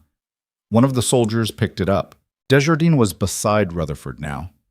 She looked at the phone, looked at Garrett, and said to Rutherford at a register Ava could barely hear, "That's enough for a hold." Rutherford nodded once. What happened to Garrett after that was efficient and quiet. A federal hold was not an arrest, technically, but the practical experience of it was similar enough that Garrett's face went through several distinct phases in the space of about 30 seconds, ending somewhere between disbelief and the gray stillness of a man doing rapid damage assessment on his own situation. They walked him to the administrative conference room. The door closed. The recovery bay door was still open. The nurse was still standing in it. Rutherford looked at Ava. "Go," he said. Mom. Warren Hollis looked worse than she'd expected, and better than he had any right to, which was probably an accurate summary of his whole day. He was in the bed at a reclined angle, an IV line in his left arm, monitors at a steady rhythm. His color was returning, not fully, the grayish undertone of post-surgical blood loss still visible in the skin around his eyes, but his gaze was present and precise in the way she'd noticed before. She pulled the chair to the bedside and sat, because standing over a patient in a hospital bed was a power dynamic she'd always found unnecessary. "You came back," he said. "You asked." "I didn't know if they'd let you." "They did." She looked at the monitors out of habit. Rhythm stable, pressure low normal, oxygen sitting at 94. Acceptable for the first hour post-surgery, would want to see it climb over the next few hours. "How's the pain?" "Managed." He meant it as a complete sentence, the way people did when they didn't want to spend time on pain. "The nurse told me what the surgery found. Splenic hilum bleed, it's sealed. You'll be here a few days minimum." He was quiet for a moment, then, "The person who tried to stop you from coming in just now." "Garrett. Marcus Garrett. He's been my deputy chief of staff for 14 months. His voice was flat in the way of someone speaking carefully around something that still hurt to look at directly. "Tell me what you know about him." She told him what Rutherford had told her, flagged in the pre-existing inquiry, connection unclear until today. She kept it factual and short. He listened without interrupting, which was a quality she'd noticed in people who were used to receiving information in compressed form and processing it without performance. When she finished, he said, "The vehicle incident. I was told it wasn't an accident." It wasn't. He looked at the ceiling for a moment. "We had a route deviation 40 minutes outside Silver Creek. The driver got a call rerouting us through a secondary road. Garrett arranged the schedule that morning. He's the only one besides my security chief who knew the original itinerary." He paused. "The security chief is the one who got me here." She didn't say anything because there was nothing to say that would make it easier to have looked at someone across a desk for 14 months and now be doing this math. "The infrastructure grant," he said. "Yes. Northridge's parent network was positioned to receive a significant subcontract under the grant. That's not public. It was in the preliminary allocation documents. He turned his head to look at her directly. If the federal inquiry into the hospital's billing practices went public before the grant was finalized, the network would have been disqualified. Garrett had a financial relationship with the network's parent holding company that he hadn't disclosed. There it was. The full architecture, assembled from pieces she'd been holding separately. The billing fraud. The inquiry that was already open. Her removal, arranged to protect the cover. Garrett's connection to the hospital network. The vehicle incident, timed to prevent the one official with authority over the grant from surviving long enough to see the inquiry reach its conclusion. She'd been a loose thread. Hollis had been the whole garment. He nearly succeeded, Hollis said, on both counts. On one count, she said. He didn't succeed on mine. Hollis looked at her with something that took a moment to identify because it was simple, straightforward appreciation, unperformed, the kind that didn't reach for language. No, he said. He didn't. Go on. She left him to rest and went back into the corridor where Desjardins was waiting with the contained energy of someone who'd been receiving information while Ava had been in that room and was now holding more of it than she'd had before. Garrett's talking, Desjardins said, not with satisfaction, with the particular clinical neutrality of someone for whom talking suspects were instrumental rather than gratifying. Already? He had a lawyer on call. The lawyer apparently advised cooperation, which usually means the lawyer took one look at the evidence package and made a decision. She glanced toward the conference room. He's confirmed the financial relationship with the holding company. He hasn't addressed the vehicle incident yet, but he will. The trajectory is clear. What about Calloway? Calloway's attorney is present. He's not talking. She paused. He doesn't need to. The audit summary you retrieved. She stopped, recalibrated. The one you provided. In combination with the deletion of the telemetry record and the 3-month-old personnel notation, we have a documented pattern that doesn't require his testimony to establish. His cooperation would help the timeline. His silence helps the case. She said that last part without irony, and Ava absorbed it. The way institutional corruption documented over time didn't actually need the person at the center to confess, because they generated enough paperwork in the process of managing it to build the case themselves. Voss, Ava said. Desjardins' expression shifted slightly. Dr. Voss is a more complicated question. His complaint against you appears to have been solicited. Calloway's assistant has indicated in a preliminary statement that Calloway contacted Voss before the formal complaint was filed, not after. But Voss had his own reasons to want you off the unit, and those reasons may not connect to the larger fraud. That's a distinction that matters legally.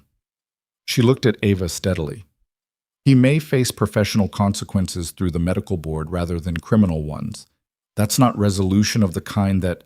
I understand how it works, Ava said. She did. She'd understood since the conference room this morning that not everything that was wrong would end in handcuffs, and that the difference between what was provable and what was true was a gap she'd have to live in for a while. Desjardins nodded. I want to update you on Priya Suresh. Ava had been waiting for that without knowing she was waiting for it.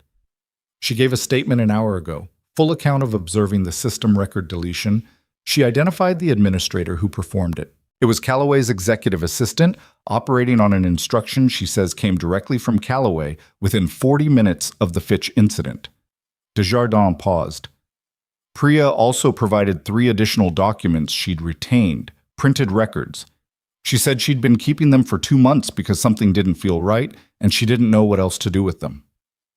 2 months. Priya had been sitting on it for 2 months, alone, not knowing who to trust or what to do, showing up to her shifts and doing her job and carrying it.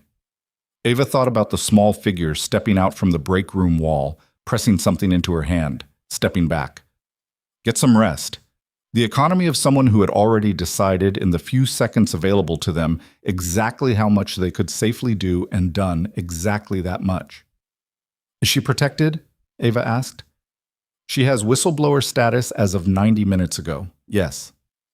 Ava let out a breath she hadn't been tracking. The afternoon moved forward in the way that days with too much in them moved, not slowly, but with a compressed quality, each hour denser than the last. Rutherford briefed her twice more, each time adding pieces to the picture, each time with the sense of a structure that had been built in her absence being revealed to her now that she was standing inside it. The Northridge parent network, Crestline Health Systems, had been under preliminary review for 7 months. The billing discrepancy she'd flagged in the oncology unit was one of dozens identified across 4 facilities in 3 states. The Silver Creek facility had been the cleanest on paper, which was why it had taken longer to reach, and which was why the oncology documentation gap had been significant. It had been a pressure point, a place where the system had been implemented carelessly because someone had assumed a step-down unit nurse wasn't the kind of person who would notice and then document it in a composition notebook. They had assumed wrong. At 5:40 in the afternoon, Calloway was formally escorted from the building. Ava was in the corridor near the nursing station when it happened, and she saw it the way she'd been seen that morning. From the vantage point of a hallway, watching someone make the walk she'd made, except that Calloway made it with a federal agent on each side and his attorney on the phone and his jacket in the same perfect order it had been in all day, because some people held their presentation together even when everything underneath it was dissolving. He didn't look at her when he passed. She didn't need him to. Price followed 20 minutes later with her own attorney and a quieter expression, not collapsed, but the expression of someone who had been cooperating and knew the difference between what that meant for her and what not cooperating had meant for Calloway, and was holding on to that distinction. Voss was not escorted out. Voss was served with a formal notification of medical board inquiry and allowed to leave on his own, which he did, and she caught a glimpse of him near the elevator. His coat on, his jaw set in a direction that had collapsed slightly from its morning orientation, the chart in his hand for once, not something he knew what to do with. He saw her. He stopped. She looked at him for a second and then looked away, not because she was conceding anything, but because there was nothing in his face she needed to read anymore. At 6:15, Rutherford found her in the family waiting area where she'd spent part of the afternoon, still in her scrubs, with a cup of vending machine coffee that had gone cold an hour ago. He sat down across from her, which was not something she'd seen him do yet. Take a chair, settle into it, operate at the register of a conversation rather than a briefing. Hollis wants to make a formal public statement tomorrow, he said, once he's cleared for it medically. He's asked that you be present. I don't need to be present. He's aware of that. He looked at her. He wants you there anyway. She wrapped both hands around the cold coffee cup. What does the public statement cover? His account of what occurred, the investigation, your role. He paused. He's going to identify you by name. He's going to describe what you did, both today and in terms of the oncology documentation. She sat with that for a moment. The thing she'd spent 2 years building, the quiet life, the unremarkable existence, the careful distance from anything that would require her to be known for what she actually was going to be over tomorrow in a way she couldn't manage or contain. It's going to come out either way, Rutherford said, not without gentleness. I know. There are things that come with it that you may not have considered. He said it carefully. Your service record, the Kandahar AAR, the commendation that was attached to it. He stopped. She looked at him. What commendation? He held her gaze. The one that was processed in your final year of service and apparently never formally communicated to you. Something in his expression, not quite anger, but the disciplined equivalent of it. That's a separate matter, and there will be an answer for how that happened. But it exists, and it will be part of what's in front of people tomorrow. She didn't say anything. There were several things she could have said, and none of them were adequate to the specific weight of being told that something you'd earned had existed without your knowledge, had sat in a file somewhere while you'd moved to a city where nobody knew your name and taken a job where you could be unremarkable. She set the coffee cup down on the side table. There's one more thing, Rutherford said. He reached into his jacket and took out a folded document. Not a tablet this time, actual paper, the kind that meant someone had printed it because paper felt more final. He set it on the table between them. She looked at it without picking it up. It was a letterhead she recognized, and her name at the top. Read it when you're ready, he said. There's no deadline tonight. He stood.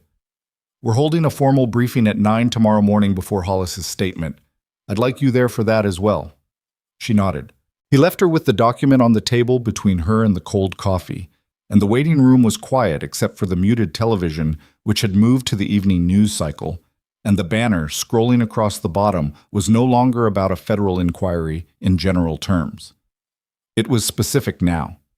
It named Crestline Health Systems. It named North Ridge Medical Center. It named Paul Calloway. It named a federal investigation into billing fraud, patient safety violations, and what the banner called obstruction of a federal oversight inquiry. And then, in the next scroll, a line she hadn't expected. Sources indicate a clinical whistleblower was targeted and removed prior to federal intervention. Identity not yet confirmed. Not yet confirmed. She picked up the folded document. She opened it. It was not what she thought it was. She'd assumed it was the commendation Rutherford had mentioned, or a formal reinstatement notice, or something procedural. It was a letter, handwritten on the letterhead, which meant someone had made a deliberate choice about format. The handwriting was careful and slightly effortful. The handwriting of someone doing it by hand because the content warranted it and not because the hand found it easy. It was from Warren Hollis. Written, based on the timestamp, from his recovery bay at 4:40 this afternoon, which meant he'd asked for paper and a pen while he was still coming out from anesthesia, which was either the most determined thing she'd heard all day or a close second. She read it. When she finished, she folded it back the way it had come and sat with it in her lap and looked at the television. The banner had moved on to other news. Silver Creek's evening continued outside the windows, the city going about itself, not knowing most of what had happened inside this building today, not knowing yet who she was or what any of it meant. Her phone buzzed. She looked at the screen. Unknown number. But this one was local, Silver Creek area code. She answered. Ava Mitchell? A man's voice. Not military, not federal. The cadence of a journalist clipped and practiced at introducing itself in a way designed to prevent immediate hang-up. I'm calling from the Silver Creek Courier. We've been following the federal activity at North Ridge today, and we have your name connected to the whistleblower report. I'd like to give you a chance to comment before we run the story. She was quiet for 1 second. When are you running it? She asked. Tonight, 11 o'clock edition. A pause. We have most of it already. The fraud investigation, the termination, your military background. Another pause, more deliberate. We also have a source who's given us something that wasn't in the federal briefing, something about the Kandahar mission specifically. His voice took on the careful weight of someone holding a card. I think you'll want to talk to us before this runs. She looked at the document in her lap, at Hollis's handwriting, at the television.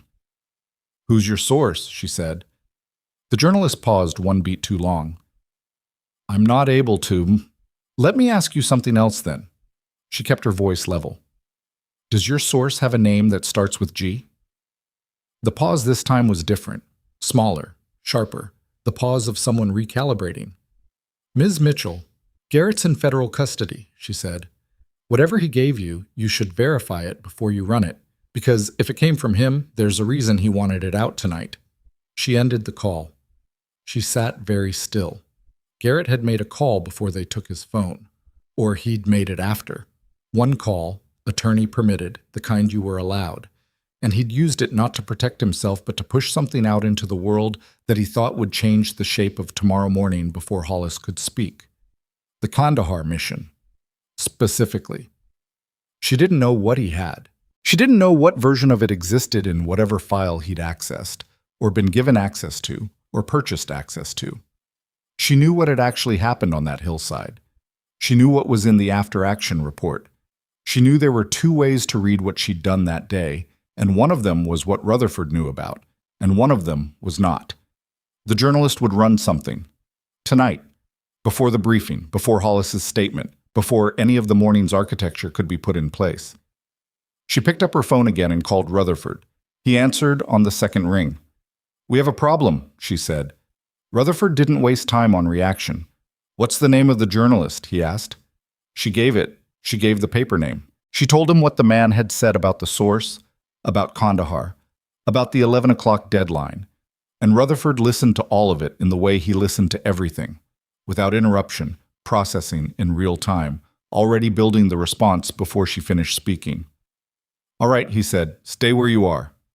He was in the waiting room 8 minutes later, which told her he'd been closer than she'd assumed, or he'd moved fast, or both. He had one of his officers with him and a phone in his hand that he'd been on during the walk over. Garrett's attorney confirmed he made one call before the phone was taken, Rutherford said. The number connects to a communications consultant who has a prior working relationship with the courier. Garrett spent the last 3 months with access to the Deputy Secretary's briefing documents, which included a summary of a 2018 classified mission review. He sat down. He pulled something from that summary and shaped it. "That's what your journalist has." "Shaped it how?" Rutherford looked at her. He had the expression of someone who was about to say something that required the other person to hold still for it. The AAR from Kandahar has 2 versions in the system. The original, filed by your CO, and an amended version filed 6 weeks later by a different officer. The amended version reframes a field decision you made as a protocol deviation rather than a tactical judgment call. He paused. The original version was what Hollis's liaison used to find you today. The amended version is what Garrett pulled. She felt something cold move through her that wasn't quite surprise, because some part of her had always known something like this existed. Some explanation for the way certain things had gone in the final period of her service, the way opportunities had quietly closed, the way the commendation Rutherford had mentioned had apparently been processed and then gone nowhere. "Who filed the amendment?" she asked. "A Major Harkins. He's been out of service for 4 years. We're locating him." She sat with the weight of that name, a name she knew, a face she could still place, a man she'd understood at the time to be someone who operated by a particular code of institutional loyalty that sometimes aligned with actual right and wrong, and sometimes didn't. "The field decision," she said. "He's going to frame it as reckless." That appears to be the shape of what Garrett passed to the journalist, yes. She thought about that hillside. She thought about the 3 soldiers on the ground and the 40-second window she'd had to make a call that was going to be wrong in one direction or another, wrong in a way that cost a life, or wrong in a way that violated a protocol that existed for good reasons in most situations and catastrophic ones in that specific moment. She had made the call. She stood behind it. But she also knew that standing behind a decision and being able to win a public argument about it at 11 o'clock on a Tuesday night in Silver Creek were 2 different things. "What are our options?" she asked. Rutherford leaned forward. "The original AAR is declassified enough for limited disclosure. I can authorize a release to a federal press liaison who contacts the courier directly and puts the amended version in context." He looked at her. "That's the institutional path. It takes time we don't have tonight." "And the other path?" "You talk to the journalist yourself, on the record, before 10 o'clock. She looked at the window. Outside it was full dark now, Silver Creek lit in the ordinary way of a mid-sized city on an ordinary Tuesday evening, unaware. "If I talk to him," she said, "I lose control of how the story goes from there." "You've already lost that control. The question is whether the first version that reaches people is his or yours." She thought about 2 years of choosing to be invisible. She thought about the parking lot this morning, and Calloway's expression in the conference room, and Voss's voice in the hallway carrying the way he hadn't bothered to lower it.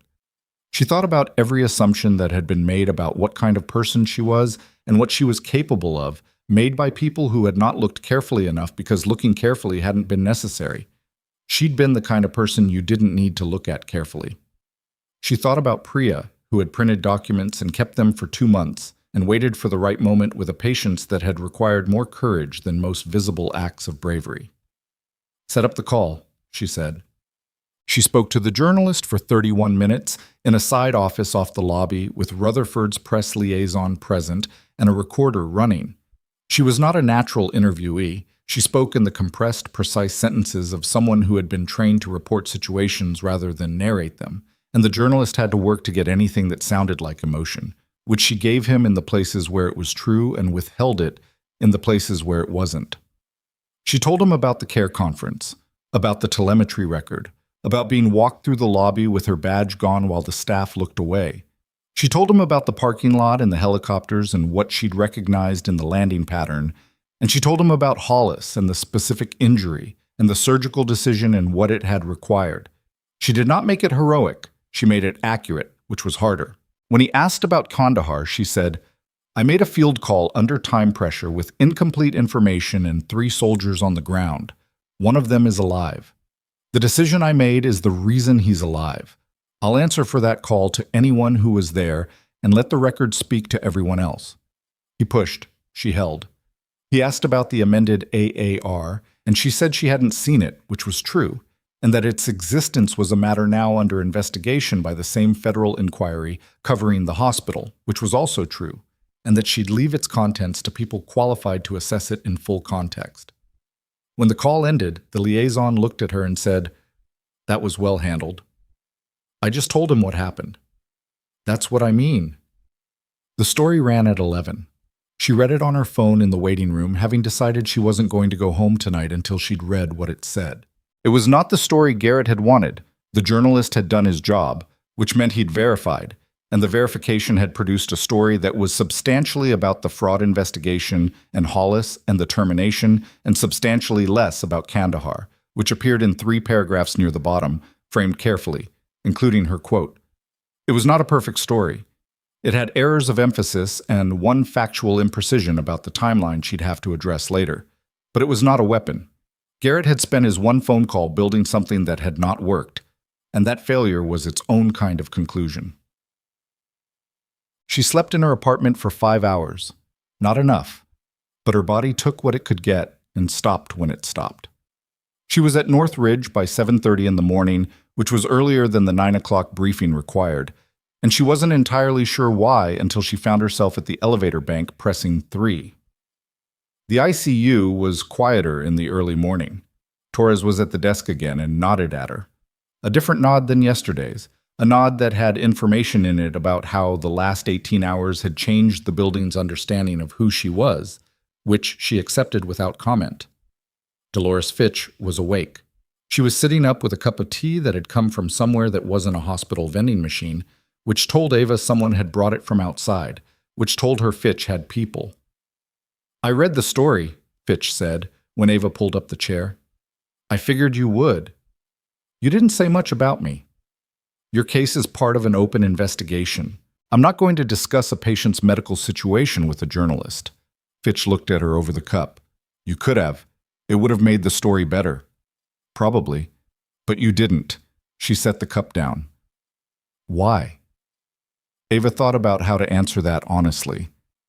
"Because it wasn't mine to use," she said finally. "What happened to you, not to me." Fitch was quiet for a moment. The monitor beeped its steady rhythm between them. "My daughter called last night," Fitch said. "She saw the news report. She's flying in from Denver this afternoon." A pause. "I hadn't told her I was here. Didn't want her to worry. She's going to be annoyed about that." "Furious," Fitch agreed, and her mouth curved. "She gets that from her father. I get to tell her she was right about everything, and she'll only be satisfied about it for about 20 minutes before she starts worrying about the next thing." She looked at Ava. "You have people like that?" Ava thought about it honestly. "Not close by," she said. "Not anymore." "You should," Fitch said. It wasn't advice exactly. It was the observation of a woman who'd spent 2 days in a hospital bed thinking about the shapes of her life. Someone should know where you are. Ava sat with that for a moment. It landed in a way she didn't have an answer for, which meant it was probably accurate. She squeezed Fitch's hand once, brief, not theatrical, and left her to the tea and the monitor and the arriving daughter. The 9 o'clock briefing was in the main conference room, the same one with the glass walls, and the glass walls this morning showed a lobby that had reconfigured itself again. There were federal personnel who hadn't been there yesterday, and there were hospital staff moving with the particular uncertainty of people whose institutional structure had abruptly changed shape and who were feeling their way through the new one. The briefing was Rutherford and Desjardins and Varga by phone and 2 people from the OIG that Ava hadn't met. It lasted 40 minutes and covered the investigative status, the criminal referrals that were being prepared, and the immediate administrative changes at North Ridge, which included the appointment of an interim director from the hospital network's oversight board, someone brought in from outside, which was the only arrangement Desjardins would accept. Calloway had been formally charged. The charges were fraud, obstruction, and conspiracy to commit fraud. The last charge, because the deletion of the telemetry record, done at his direction, met the legal threshold. His attorney had indicated he would fight, which Desjardins received with the equanimity of someone who had a file 3 inches thick and was not concerned. Price had accepted a cooperation agreement. She would not face criminal charges. She would face professional consequences through the state licensing board, which were significant and appropriate. Voss had received formal notification of a medical board hearing. The board's preliminary assessment, based on the clinical record review, was that his conduct in the Fitch case and his formal complaint against Ava constituted a reportable pattern. His hospital privileges at North Ridge were suspended pending the hearing. And then Rutherford said, "There's one more item." He looked at Ava across the conference table. "The commendation I referenced last night. I want to address it formally in this room." He held her gaze. In the fall of 2019, following review of the Kandahar After Action Report, the original, not the amended version, a commendation for valor under fire was approved for then Staff Sergeant Ava Mitchell. The commendation was processed through the Personnel Office and apparently stalled in the administrative transition following her separation from service. It was never formally communicated to her. He paused. The amended AAR was filed 6 weeks after the original. We believe it was filed in an attempt to retroactively undermine the basis for the commendation. It didn't succeed in blocking the commendation because the commendation had already been approved. It succeeded only in ensuring that the approval was never acted on. The room was quiet. "Major Harkins was located this morning," Rutherford said. "He's given a statement. The amendment was filed at the direction of a superior officer who had a dispute with Staff Sergeant Mitchell's commanding officer dating from a separate incident. She was, in the language Harkins used, caught in the middle of something that had nothing to do with her." He folded his hands. "The commendation will be formally presented at a ceremony to be scheduled at the earliest appropriate date. The amended AAR will be removed from the record and replaced with the original." Ava sat at the conference table in her scrubs. She'd come back in her scrubs because she hadn't been home long enough to change and didn't own anything more formal anyway. And she absorbed this in the way she absorbed things that required a moment, by holding very still and letting it settle before she responded to it. She had not done what she'd done in that parking lot, or in Bay 3, or in the 31-minute phone call last night for a commendation. She'd done it because Hollis was dying and she knew why, and because 2 years of trying to be someone who didn't act on what she knew had not actually produced someone who didn't act on what she knew. It had produced someone who had been quiet about it until quiet wasn't an option. But the commendation existed. It had existed, unseen, while she'd been invisible by choice. And hearing it named aloud in this room, formally, in front of witnesses, did something to a space inside her that had been held tight for a long time. She said, "Thank you." It was not adequate to what she felt. She said it anyway because it was what she had. The public statement happened at noon in the hospital's main conference space, which had been reconfigured with chairs and a podium and a cluster of press that had grown significantly overnight as the federal story spread. Hollis was not there in person.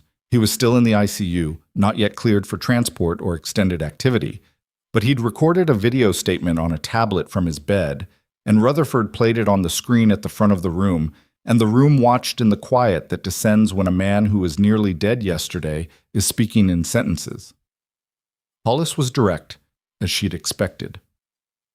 He described the vehicle incident without detail, ongoing investigation, classified components, what could be said and what couldn't. He described his arrival at North Ridge and his condition and the medical situation and what had happened in Bay 3. He named Ava Mitchell. He described what she'd done and what the surgical team had found and what the prognosis was. He said, "She identified what I had in approximately 90 seconds. The team with full imaging and monitoring available had not identified it in over an hour." He said, "She was standing in the parking lot because this hospital fired her 4 hours earlier. I want people to understand what that sentence means." He said, "This investigation is not about one nurse in one hospital. It is about a system that was structured to make inconvenient people disappear quietly. She didn't disappear. That failure of their plan is the reason I'm alive." When the video ended, Rutherford addressed the press for 15 minutes. Desjardins spoke briefly about the investigative scope. Varga's office issued a written statement that was distributed at the door, and then someone in the press pool raised a hand and asked if Nurse Mitchell was present. She was sitting in the second row, which was as close to the front as she'd been willing to go. She stood. The questions came in the compressed, overlapping way of press questions when there was real story available, and she answered them the way she'd answered the journalist the night before. Precisely, without performance, correcting imprecisions when she encountered them, declining to speculate where speculation would be inaccurate. Someone asked how she'd felt being walked out of the building the morning before. She thought about it. She said, "I was angry. Not in a way that consumed me, just I knew what I'd done and I knew what they said I'd done. And those two things were far enough apart that it was clarifying." Someone asked what she was going to do now. She said she didn't know yet. It was honest. Someone asked if she was going to return to nursing. She said, "That's always been the job. I haven't changed." Binhut. Afterward, in the corridor outside the conference room, Priya found her. Priya looked like someone who had also not slept much, which was accurate, and who had walked through 24 hours that had fundamentally altered her relationship to the institution she'd been working inside for 3 years, which was also accurate. She was small and composed in the way of someone who had decided how to inhabit herself and was inhabiting it. "I heard about the statement," Priya said. "Hollis's. I haven't watched the recording yet. He said your name a lot. I heard it was thorough." Priya was quiet for a moment. Then, "I kept those documents for 2 months. I want you to know that it wasn't bravery. I was scared the whole time. I just didn't know who to give them to." "You gave them to me," Ava said. "That was the right call. I could have given them to you 6 weeks earlier." "You didn't know me 6 weeks earlier. Not well enough for that kind of trust." Ava looked at her. The timing was what it was. The documents existed. That's what mattered. Priya absorbed that. She nodded slowly, not because she was entirely convinced, but because she was willing to let herself be partially released from the weight of the timing. "Are you staying?" Priya asked. "At North Ridge." "That's a complicated question right now. The interim director wants to meet with you. I heard it from Torres." "I know." The meeting was scheduled for 2 o'clock. She'd been told it would include a formal offer of reinstatement, full back pay for the period of wrongful termination, and a restoration of her personnel file, the removal of the manufactured notation, and the correction of the record. She'd been told all of that through Desjardins, procedurally, and she had not yet decided what answer she was going to give. 2 years ago, she'd chosen Silver Creek because it was far from everything. She'd chosen quiet because loud had cost her things she wasn't ready to examine. She'd built a life scaled to what she thought she could manage, and she'd done it well enough that for a while she'd almost believed it was the life she'd wanted. The trouble was that yesterday had happened, and she'd moved through it with a fluency that the quiet life had not produced and could not have produced. The fluency came from the other thing, the thing she'd tried to keep separate, and the separation had never been real. It had been administrative. A line she'd drawn that the person she actually was had kept stepping over without noticing. She was a nurse. She was also a soldier, former, and the two things weren't opposites. They were the same orientation expressed in different contexts. You moved toward the problem, you assessed it, you made the best call available with the information you had, and you held it. She didn't know yet what the next version of that looked like in practical terms. She knew it wasn't invisibility. The last 2 days had made that clear in a way that 2 years of choosing it hadn't. At 2 o'clock, she met with the interim director, a woman named Pauline Reyes, who had the brisk competence of someone parachuted into a crisis and capable of operating in it. Reyes offered the reinstatement. She offered the back pay. She offered a formal written apology from the institution, which was a thing hospitals almost never offered voluntarily, and which Reyes apparently understood was necessary if Northridge was going to rebuild any functional credibility. Ava accepted the reinstatement and the back pay. On the apology, she said, "Make it specific, not, 'We regret the circumstances.' Name what happened." Reyes looked at her for a moment. Then she wrote it down. "Specific," she said. "Yes." They worked out the practical terms. Ava would return to the cardiac step-down unit on a modified schedule while the full clinical review was completed. She would be involved in the quality review process for the oncology billing discrepancies as a clinical consultant. She would not report to Harlow. Harlow had retained her position, had given her statement, was in the process of whatever internal reckoning that required, but the direct reporting relationship was not going to be functional, and both of them knew it. One more thing, Reyes said. She had a document on the desk between them that Ava hadn't seen yet. Colonel Rutherford's office submitted a formal request this morning, unrelated to your employment here. She slid the document across. You are not obligated to consider it, but he asked that it reach you. Ava looked at it. It was a program description, a Department of Defense initiative, relatively new, designed to place veterans with medical backgrounds into civilian healthcare consulting roles focused on trauma and emergency protocol development. The program was voluntary, civilian compensated, and structured around a 6-month engagement that could be extended. Her name was in the top right corner, handwritten, in what she'd come to recognize as Rutherford's handwriting. She thought about what Fitch had said that morning. Someone should know where you are. Not in the literal sense, in the sense of purpose, of being locatable, of not having arranged your life around being too small to find. She put the document in her bag. She thanked Reyes and stood and walked back through the hospital, through the corridor, past the nursing stations where people she'd worked beside for 2 years looked at her now with an attention that was different from yesterday's, not uniformly comfortable but honest in its discomfort, which was something she could work with. She stopped at the nursing station on the step-down unit. The aide at the desk was young, someone she'd seen but not worked with directly, who looked up with the uncertainty of someone who wasn't sure of the protocol for this moment. Is Mrs. Fitch's chart still accessible from here? Ava asked. Yes, she's still in ICU. Can you flag it for a follow-up consult? I want to review her rhythm trend from the last 12 hours. The aide typed it in. Done. Simple. That's simple. She walked to the window at the end of the corridor. Silver Creek was visible in the afternoon light. Flat in the middle, hilly to the east, a city that had not known her name yesterday morning and knew it today and would know it differently again tomorrow as the investigation continued and the story developed and the full shape of what had been happening inside this building came into public view. She had not asked for any of it. She had not performed for any of it. She had looked at a telemetry strip and said what she saw, and then she had said it again, and then she had been removed, and then she had kept moving because stopping was the one thing she genuinely did not know how to do. That was the truth of it, underneath everything, not heroism, not strategy. Just a person who had been trained in contexts that made stopping unthinkable, who had brought that single fact with her into a civilian life and found that it was both the quality that made her difficult to work with inside a compromised institution and the quality that made her impossible to actually stop. They had counted on her stopping. The badge removed, the escort through the lobby, the theater of public disgrace, all of it designed to produce a person who would go home and stay there and not be a problem anymore. And she had gone to the parking lot, and she had sat in the car, and she had looked at the note Priya had pressed into her hand. She had not stopped.